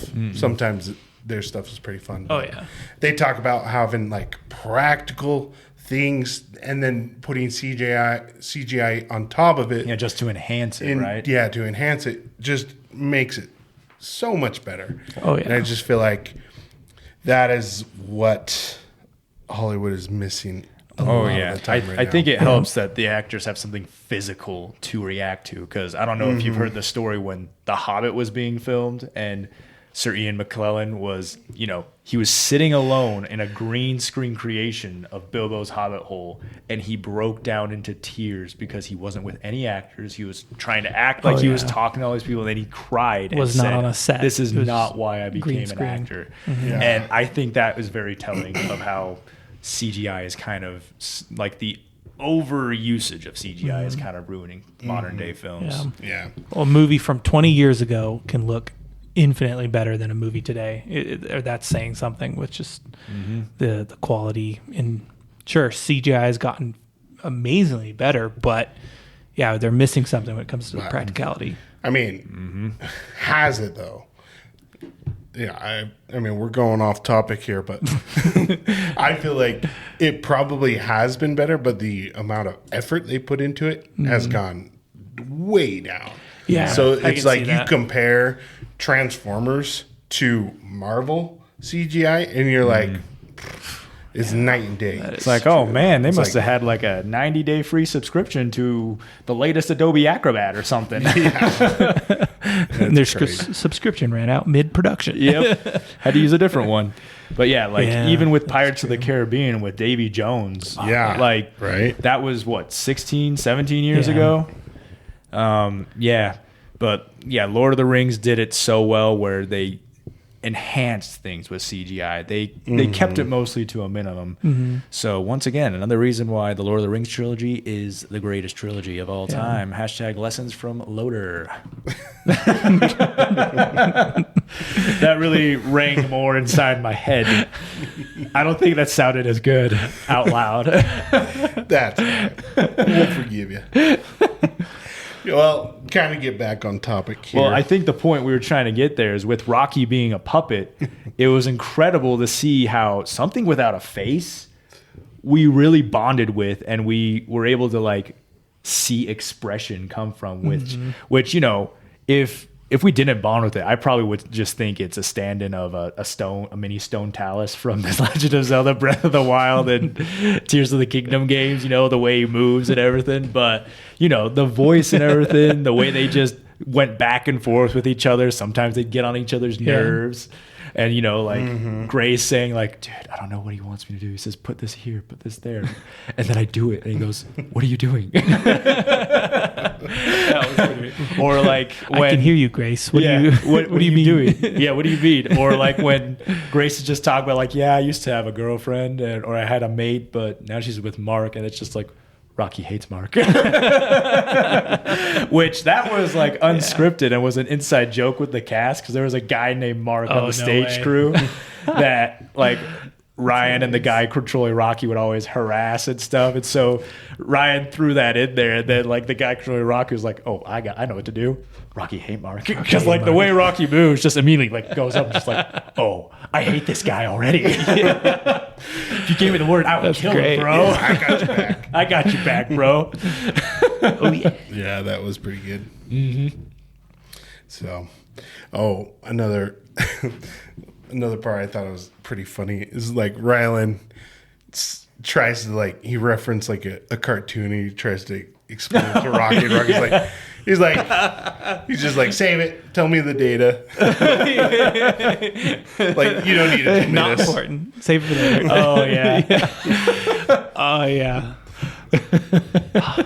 Yeah. So fun. Such a delightful book. Yeah. Yeah, it was kind of enjoyable to see them come to those little like human and iridian things that you just can't explain. Like he even just is trying to be like, how do I explain sleep to this guy? Like, oh, I'm just gonna pass out. How do I explain television? Yeah, how do I explain television? How do I tell him like I pass out mimic willingly sleep and I and like- hallucinate as I do it?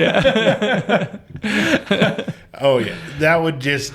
That's why, they're both of them are so smart because I could only imagine just trying to like figure out yes and no, and he kind of makes a joke in the book. I was like, no, yes, no. Is this an Abbott and Costello routine? Yeah, exactly.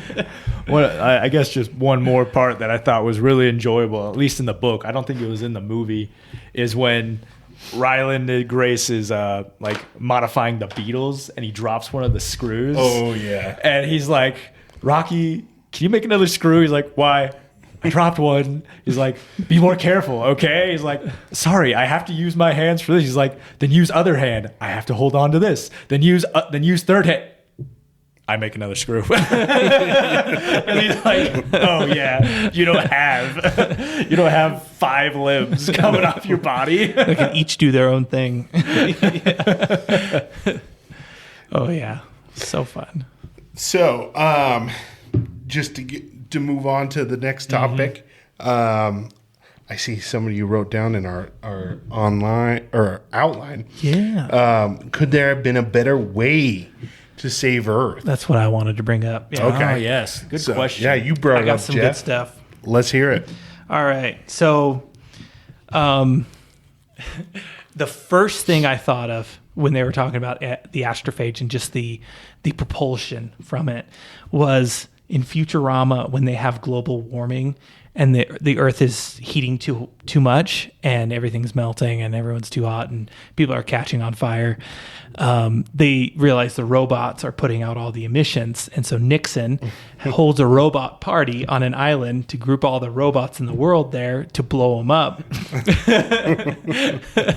And of course, the robots eventually realize, and the crew comes to save them and save Bender, and they're like, robots, we got to push the Earth away from the sun. And so they all like release their emissions, their fire burps from the drinking of alcohol. And it's like, it's not enough. And then Bender, he gets up and puts his hiney to the sky and released an atomic blast, and you just see this like fireball come off of the Earth, and the Earth slowly moves away from the sun out of the orbit, and they're like, perfect, the temperature has dropped to just the right amount. And so I'm just thinking, like, why didn't they just hook up a bunch of rocket boosters? They have all the astrophage they need. Just move the Earth a little closer to the sun. Why don't we just move Bikini Bottom somewhere else? Exactly. No, I get the logistics don't quite work out probably, but Yeah, probably put a hole in the what's air. the it math could have on been an that, option. Yeah, how did no one think of this? It's first grade, SpongeBob. I would say on top of that, the main thing would be, hey, astrophage is a fuel, produces heat. Just heat the Earth with astrophage. Yeah, maybe. Yeah, I don't know how long the sun would actually last. I know it's dimming at an alarming rate. I don't know what, like, if it eventually just goes out entirely with the astrophage. Well, or I if it think they gets to a mention certain all the other thing, stars, but- like no star exceeds less than 10% of dimness, and then they just stay there. So yeah, they could just keep it warm with the astrophage and still have that sunlight, so they still get the photosynthesis for all their plant life. But yeah, something like that. that's one way to think about it, but that's not a very compelling story, is it, Geoff? You miss out on Rocky. Last I checked, Andy Weir and not Geoff was the author of Project Hail Mary. Yeah, you pretty much just sentenced Rocky to death. How do you feel about that? Hey, I'm not saying it was the right option for the story. I'm just saying, were there other ways they could have saved Earth? Yeah. Were there other ways? Man. I'm not saying it's the right way either. 'Cause obviously, Rocky was the right way. I feel like I'm not smart enough to come up with a solution. I mean, I could probably think of like a sci-fi solution, but yeah, that's a tough one. Yeah. Definitely something to think about. Oh yeah. It'd be interesting. What do you guys think? Put in the comments. Do you have any other options? What would Yeah, you do? let's get smarter brains on this, and we know you're out there. Yep. Do we just get like a bajillion needles, fly out to the Petrova line, and just start stabbing all the astrophage? And again, one of my favorite lines was, "I penetrated the outer cell membrane with a nano syringe. You poked it with a stick." No, I said, well, yes, but it was a scientific poke with a very scientific stick. And then Strat, it took you 2 days to think of poking it with a stick. And then Grace, you be quiet. See, this is just another sign that we lost Steve Irwin too soon. He would have done that, no problem. Crikey, let's poke it with a stick. Yeah. A bajillion needles just go out there and, take out some astrophage.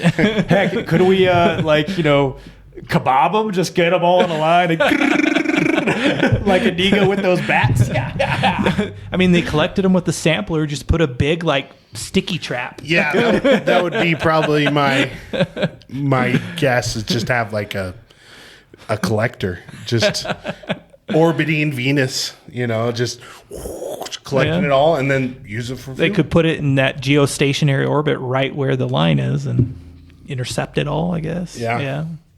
Maybe. That would be a feat, but it is called Project Hail Mary for a reason. It is a Hail Mary. Hey, another religious thing right there. Oh yeah. Reference. Andy Weir, Greg. are you a Christian? If you're watching this, please Let us comment. know. Yeah. Hey, Greg, do you know which move or play I used most in the football games we played when we were younger? Oh. Hail Mary? Yeah. Probably the only play I did when I didn't have to punt the ball. No, dude, it was da bomb. The bomb. Well, I remember you making fun of me because I called it Hail Mary. And you're like, Hail Mary? Really? Oh, Geoff, you swore. You wash your mouth out with soap. Yeah, that was probably more Madden than Blitz, right? Yeah. Because Blitz is NCAA. it's only da bomb. 27 or 2007, something like that. Yeah, that's something to think about. Let us know. How would you save Earth if Astrophage was dimming our sun? If Astrophage was real? Yeah. One thing I wanted to talk about a little bit more was the twist and how. Oh man, I absolutely loved finding out that Ryland was just a pure coward and threw such a tantrum about getting forced onto the Hail Mary. Because, I would like to think if I was faced with this situation that I would go nobly and sacrifice myself for humanity. But at the same time, I don't know what I would do if I was faced with that situation. So I wanted to see. Especially when it essentially comes down to just you. Yeah. It has to be you. I wanted to see what you guys thought. Do you feel like Ryland was a hero, or do you feel like he was a coward? Or is he somehow both? Yeah, I think it's the hero rising moment or hero rising story because definitely his primary weakness was his cowardice. I love the quote in the moment when he finally has the realization and remembers everything fully. Yeah. And he says, "Oh, okay, I see how it is. I'm not some intrepid explorer who nobly sacrificed his life to save Earth. I'm a terrified man who had to be literally dragged, kicking and screaming, onto this mission. I'm a coward." And I mean, it's one thing to just, he initially when he's confronting Strat about it, and she, basically calls him out as a coward, and he runs from it, right? He doesn't face it at all. But then in this moment, he is facing it, right? Yeah. This is his overcoming moment. Is he going to overcome this, or is he going to do the same thing? And this is where he transcends the cowardice to be the hero, and in the end make the decision he should have back when Grace asked him to go on the ship, right? In the same way, when he's going to save Rocky, he's essentially making the same decision. He might not have enough fuel. He might not even make it to Rocky. He is sacrificing himself essentially to save his best friend. Well, he's certainly not returning home. Yeah. After going to save Rocky. Mm-hmm. But he's definitely making that noble choice, which you're really happy to see him make, especially after learning that he was a coward. Yeah. And so you're happy that he's had that growth. And it's kind of nice to see the main character, instead of receiving Deus Ex Machina, being the Deus Ex Machina for your favorite character. There you go. Should we have an Ender Shadow version of this book where it's from Rocky's perspective? It's all just music. It's all just music, and underneath it, bad, bad, bad. What do? Wish Grace was here. Bad, bad, bad. Very, very bad. Yeah. No, Geoff, I think you nailed it. I think it was awesome to see. I think deep down he truly is a hero. He truly is brave. But, he kind of let his cowardice have the best of him in that moment. And through regaining his memory, he discovered who he truly is. Yeah. Not having kind of that his history to taint who he is or like kind of define who he is. Not letting the past define him. Yeah. And so I feel like that's just such a good lesson of kind of you need to let go of your mistakes. You need to let go of your times of cowardice or your times of failure. You need to face them and recognize them, but then be able to let them go. Yeah. And then, like you said, he was extremely brave once he realized he was a coward, and he's facing it, and he's like, okay, I see it now. I am a coward. So I can either quit right now, or I can move forward and overcome this. And, obviously he does move forward, and he becomes a pure hero for sure. Of not just the human race, but of the Iridian race as well. Yeah. I just do love absolutely how it was almost like a non-decision for him, to go save Rocky. I mean, sure, I think mostly it was just a daunting choice he knew he had to make, but it was almost like it was his choice he had to make. And that really goes to show the depth of their friendship that formed in the story. Yeah. Love it. And I do love in the book how Andy Weir does make you think just for a moment that he did not go back to save Rocky. I'm sorry, Rocky. Sorry, Rocky. You won't get to dissect a beetle. Exactly. So good. And that is definitely one of my favorite parts, too, is when he finally makes it back to Rocky's ship. And, he's knocking on with the wrench. I know you can hear me. Rocky is just like, Grace, is that you? Yeah. He's just so happy and excited. So happy. Can you imagine being in Rocky's shoes? Which talk about a great clever way to like turn the tide with the Talmoeba and everything, showing that they used evolution to their advantage. But it goes back to that whole Jurassic Park thing. They played God, and it was way too much for them. Yeah. And that was probably one of my favorite moments. And just to be Rocky and just see this happening and realize it and be like, oh no, I'm doomed, only to have your best friend show up at the 11th hour, or it wasn't quite the 11th hour because he had plenty of fuel, but either way, just to be there and help you despite the fact that he knew he was going to die to save you, which he ends up not dying, which I think the whole living off a Talmoeba thing was a little bit of a stretch for me. I was like, I don't buy that. Yeah, I don't buy that.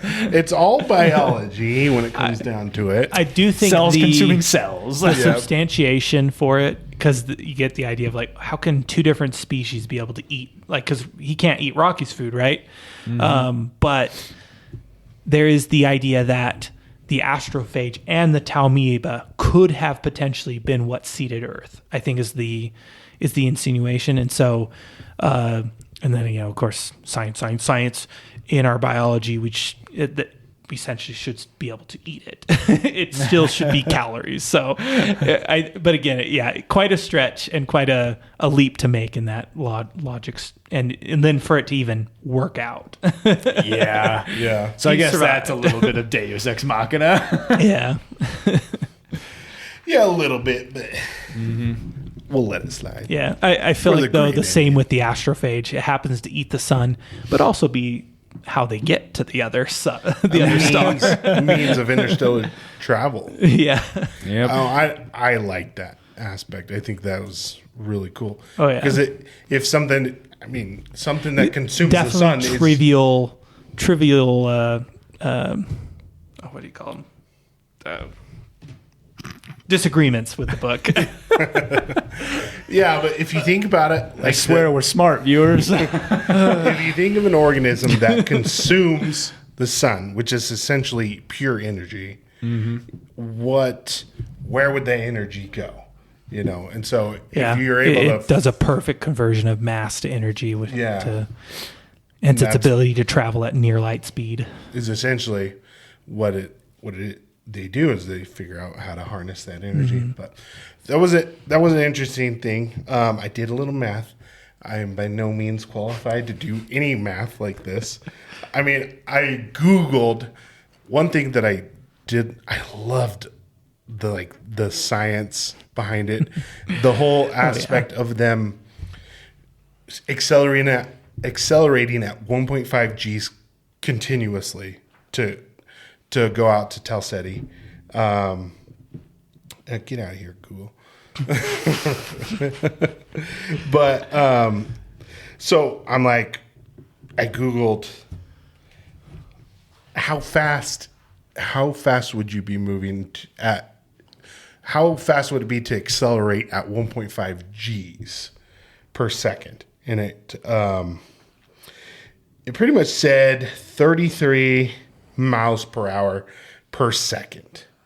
And so I did the math, basically saying Calculate the speed gained. The technology is rising. No, get it out of here.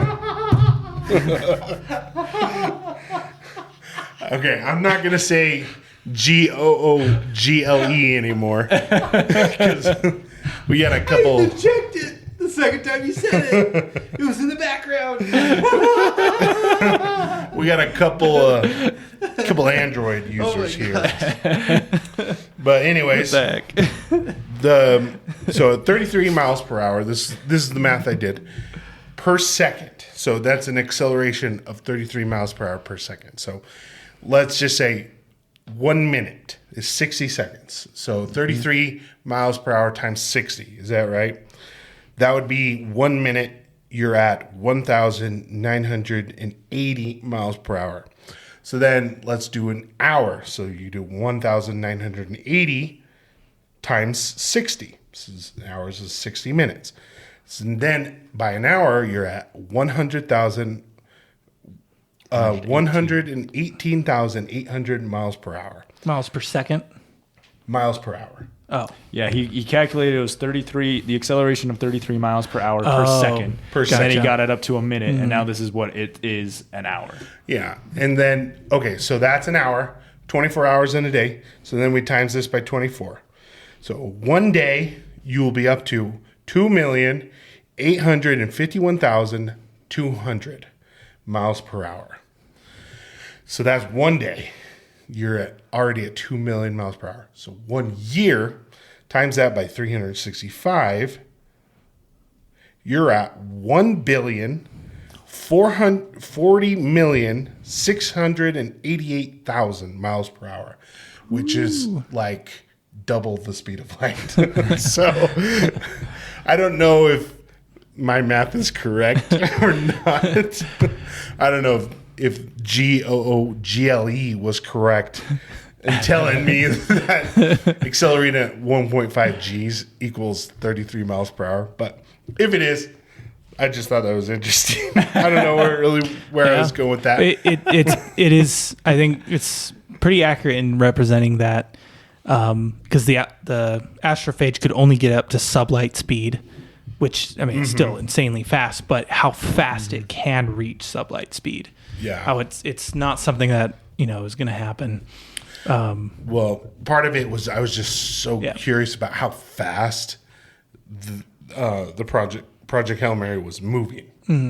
Because I'm just like imagining accelerating, because like when you're at a constant speed, you don't feel the acceleration. So if you're at a constant speed in space, you would be at 0 Gs. You only feel the G's when you're accelerating. So Yeah, that's the yeah, exactly. car starts. So if you're at 1.5 Gs constantly, that is accelerating so fast every second. Yeah. Increase it by 33 miles per hour. So I just really thought that was cool. But It's pretty cool. Yeah. Pretty cool. I like it. I Yeah. like it a lot. Okay, here's my contribution to this intelligent conversation. some science. Man, you guys are so smart. The coma arms, okay, pretty cool technology. The only thing I could think of whenever those were brought up is the Futurama episode where Fry and Leela go to the getaway. That's really a monkey zoo, but everything is like taken care of by these robot arms. And when Leela is going off with her ex-boyfriend to talk, Fry's like, "No, I'm here alone." When he looks at the arms, he's like, "Maybe you could." And the arms were like, "No." But besides that, they do everything. They pick their nose, they scratch their butt. And that's all I could imagine with those coma arms that are like taking care of them while they're sleeping. They're just Yeah. Oh man. You guys are too smart. that's my for me. contribution. I don't have to much the intelligence. contribution. All right. Well, let's get into the ending. Yeah, that's One what I thing- wanted to get into. Derek The sent ending a ending. text out because we were all trying to read this and listen to the audiobook before we went and saw the movie. And then what'd you say exactly, Derek? You were I like, said, "Oh my gosh, the ending to Project Hail Mary is something I didn't know I wanted." yeah. I think that was just the perfect description. Just like even the part where he goes to save Rocky, and that's kind of where I thought it was going to end. But Yeah. then it just it takes it back to where he's living with the Iridians, and I just thought it was so fun. Just such a good ending. Well, yeah, when you learn that he was put on that Project Hail Mary under duress, essentially. And as soon as you get the idea that, he now has the ability to go home, the ending I wanted was for him to show up as Earth's savior, see Strat in her cell, and, say one of his snarky comments being like, "Surprised to see me?" And the exact same thing. yeah, Derek. that's what I exact same thing. wanted. But the ending we got was something I didn't fathom, and I loved so much to the point where I realized that I didn't get what I want, and that it's better for it. Yeah. Which, kudos to Andy Weir. that's a sign of a good writer, being able to give a satisfying ending that no one expects, but they didn't realize they wanted the whole time. Mm-hmm. Oh yeah. Mm-hmm. And this is so funny because I think I'm going to continue to comment on this. The podcast I'm listening to seems so relevant to the books we're reading, like I did last time with Princess Bride. And so Jim Thayer, I was listening to his podcast on surprise endings. Mm-hmm. And I mean, it fits so well to this because an author needs to know an ending that is a complete surprise is not a good ending. Like if the reader gets the ending and they're like, how the heck did we even get here? Like this is completely out of nowhere. That's a bad ending. But if the ending leaves the reader, and it was funny because there was also Brandon Sanderson, their 15-minute writer podcast. They also talked about surprise endings too. If the reader gets the ending and it's somewhat of a surprise, but they look back on the book and it was leading up to this the whole time. And I wasn't even expecting it. Just like you said, Derek, you're thinking Grace is going to go back home. He's going to go be the hero. And then what does the ending do? But give us everything that it was leading up to. Grace was still going to sacrifice himself. He's going to be with his best friend. He's going to live, basically his best life. Going back to Earth, he has no one. Rocky's the one he really cares about. So, and even in the end, he's still a school teacher, right? Doing the thing he loves. So it's not the ending you were expecting, but it's everything the book was leading up to. Yep. I just loved the imagery of 30 or so Iridian kids, all a bunch of little mini Rockies that I've come to just adore and love, just jumping up with excitement. Amaze, amaze, amaze. Or yes, I know, question. Oh my goodness. It was just so, it was very satisfying, a very good payoff. Yeah. Yeah, I do love how shows him, just falling back into who he truly is. Mm-hmm. He is a teacher at heart. Cool teacher. Mm-hmm. Yeah, he's a cool teacher and just a good person. And that was one thing I forgot to mention that I love, and I feel like we need more of this in books, is there was vulgarity in this, but it was so effective. He only really swore when it was like when he realized he was facing an alien. Yeah. When he was just like, oh my gosh. Like he even says at one point in the beginning, he's like, oh, holy fudge. Holy fudge? Really? That's what I say? Like, I must have kids or I'm deeply religious. I loved that aspect because I feel like, Jim Thayer talked about this in that podcast, that swearing, he says swearing is like not cool anymore. Mm-hmm. When in books that people write, it's like people have gotten over it. And it's like, Stephen King, factor. You're in your own boat with this, making everybody so vulgar. I just love how Andy Weir did this. Oh, yeah. And just when he sees Rocky or the spaceship and realizes it's an alien, that's a proper time to use some vulgarity. When you use it so often, it just loses its meaning and its effectiveness. Yeah, he essentially uses it to emphasize the shock moment. The moment. Yeah. So well, it makes the book so much more approachable to just have so many more audiences. Yeah, too. I'm able to recommend this to so many more people I know because I'm like, you can survive with the one F-bomb that's in it. You got kids in astronomy, that's going to be a book they'll enjoy reading while they're learning about space. Mm-hmm. Something that, you don't feel like you're exposing them to all kinds of vulgarity. Yeah. Yep. Mm-hmm. Definitely. Awesome. Anything else, guys, that you have? No, so. We'll be glad to talk more about it if you guys want to join in the comments. Give us your thoughts, maybe things we haven't addressed, and we would love to hear your take and maybe start a conversation with you. We do read every comment we get. Yeah, which has been like 0. Yeah, so we're not like swimming in comments. Your comment's going to be seen. Yeah. Besides like our social media, we haven't gotten any for our podcast. So please, like, we want to hear back from you. Mm-hmm. We want to know what we could do to improve. So yeah. Or just alternate thoughts on things, books, things we said. Give us some recommendations as well. It's great to hear perspective. Mm-hmm. For sure. Yeah, before we end this, I forgot. We are doing a whole new segment.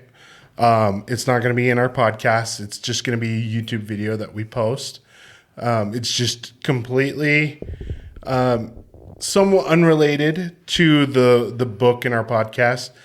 We are all aspiring writers, and last time with Princess Bride, we did an exercise where we wrote alternate endings to the Princess Bride because the author leaves it kind of open-ended, and we had so much fun doing that, and it really helped kind of our writing, and we want to kind of continue doing that, show our chops as writers and to help improve and practice and things like that. So this time around, we're going to do a segment where we all wrote about an alien encounter. Mm-hmm. So tune in to our video. We'll post it pretty much the same time as the podcast. Mm-hmm. But yeah, if you're interested in that, go check that out. That's especially where we need feedback. Yeah. Yes. We definitely need feedback. Go ahead and comment how you would write an alien encounter and what kind of tropes you would use or what kind of methods you would use to design a different alien, a different life in the galaxy.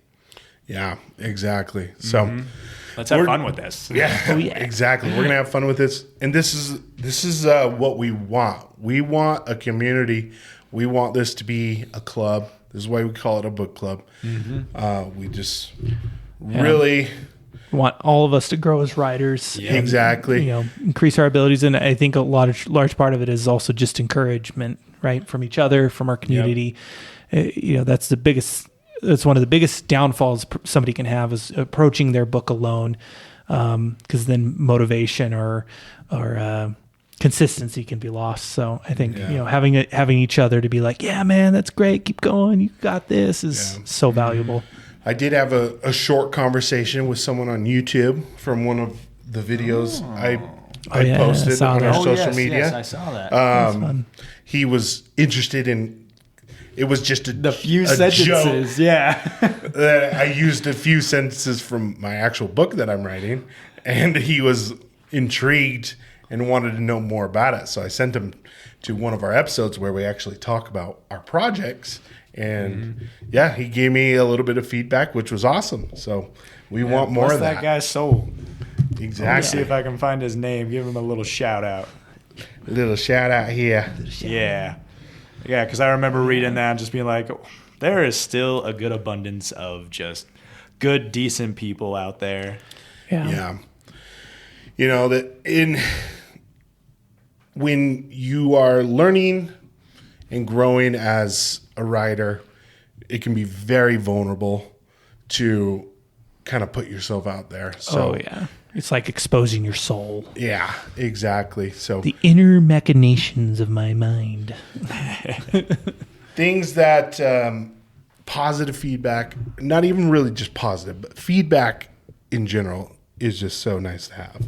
Oh yeah! Shout out to you, Thing in the Swamp.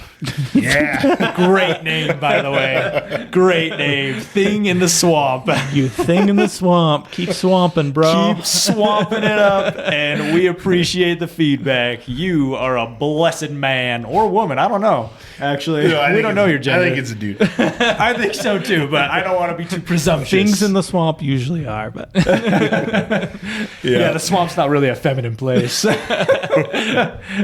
So that's awesome. Go check it out, guys. Let us know. Thank you for joining us on this episode. We are going to give our reviews out of 10. And then next up, we'll have Geoff with the book pick. So I can go first on the review. All right. Man, this is just my kind of book. It is just perfect for me. It's in the 9s. I'm going to go 9.5. Sweet. There's just so much to love about it. And the rereadability is so great because I've literally read it 3 times over this month. Yeah. Or listened to it 3 times this month. So I loved it. I thought it was so fun. Oh yeah, awesome. All right, yeah, I'll go next. Halfway through, I was going to give it an 8 because, not to say I wasn't enjoying it. 8's still great. But the definitely deserves a 9.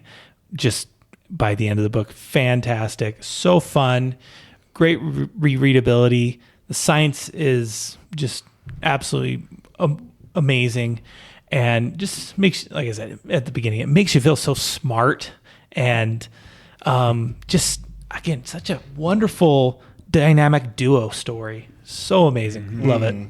Rocky is fantastic. Yep. Nice. And I would give this one an 8.8. This definitely brought back the feelings of reading Jurassic Park again. It captured that I can elevate myself to a higher mindset, at least for a story, and to discover new things, not just about our world, but about our solar system, about our universe. And at its heart, it's a story of friendship, but it captures that wonderful interstellar travel of going into the unknown and finding out new things. And yeah, I believe I gave Jurassic Park a 9.3. I guess the only reason I put this one lower is because dinosaurs are just cooler, man.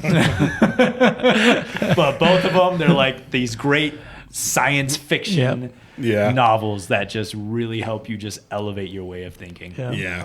I will say with my ratings, I can't really like place books against each other. It's just so hard because like I love Jurassic Park so much, but for everything it's not Project Hail Mary. So in my mind, I could totally get the comparison for sure, and I think that can be I valuable. just obviously have a bias. I just can't. It's so hard. It's so hard to rate them. Yeah. Well, I do feel like I struck. the science aspect is a good comparison because of like Michael Crichton was so good at making it seem so complicated, but not so out of reach for your believable or understandable. Exactly. And I think Andy Weir did He did pretty a lot much of that the as same. well. Yeah. Which there's still some things I can't like remember. Like for instance, how was Rocky able to see Grace from across his ship? Like I still can't remember that, but that's something we can talk about later. And I can always reread it. Yeah. I know I'm gonna enjoy rereading. Oh, you mean it to like find out. when Rocky was in his ship and Grace was in his? And he's just they're just talking with the camera. robot. So like the laptop. Oh yeah, equipment, that's right. How Yeah, he's the able camera to where see he's the able laptop to like, and it creates a texture. That's right. Yeah. Okay. Never mind. We know. I know. I always knew. You got it. It's in there. We didn't even talk about that part where they were getting to know each other. We kind of across did. the waving. ship. Oh man, that was so fun to me. And he's like, "This could go on forever. I'm gonna be done." I'm gonna be done. It's like, man, he knows one human gesture. Boy, is he gonna use it. Oh man, and what was the part where he's like, "Enough of that," to Rocky? Like, oh man, I can't remember. It was so funny. But yeah, I'd say the part I loved in the movie is with the measuring tape. How Rocky's just playing with it. Yeah. Can't see the numbers. He's just like, "What is this toy?" And then he gets all tangled in it. That was such a wonderful moment. Great with Rocky. Did fantastic. Oh yeah. So good. oh man, yeah. We could talk about it forever, but Geoff, hit us with the next book. What are we reading? What are we reading All right, next? you guys ready? Ready I'm for ready. this? I'm buckled in. All right. We're going to read Mein Kampf. No, I'm joking. That's going to flag us. No. We are not reading that. No, I was thinking of we're in May and entering June and May, and it's just this wonderful weather, sunny, just beautiful time. And I just think of the I lost my train of thought. Yeah, you're too busy giving us a love story here. And I was just thinking of this happy rodent folk at Redwall. And so I want us to read Redwall. Okay. Redwall! Fun. I am. That is. Yes. This is, man, this will bring me right back to my childhood because I have not read it since. Nice. So I've I'm never read excited. them. I just watched the TV show. So I'm excited. I Yeah. am really excited. That's This great. will be great. That'll be fun. The show is fantastic. That'll have to be part of the discussion too. But yeah, the book. Whew, it was so conflicting because I was like, Matameo, Redwall. Matameo is my favorite, but Redwall is the beginning. So I really want to get on it. I'm glad Derek hasn't read it. So even better place to Sweet. start. All right. Cool. Yeah. Yeah, we were going to do the outro a little different this time. Derek, I can't remember. So we each say like a line that we like, and then I say, We didn't rehearse. yeah, we didn't rehearse, It's all fresh. obviously. We'll do it live. Yeah, we each say a line, our favorite line from the book and or movie, and then I like either you or I can say until next time. I say keep reading. Geoff says keep writing, and then you can lead us in saying all together and keep staying rascally. Okay.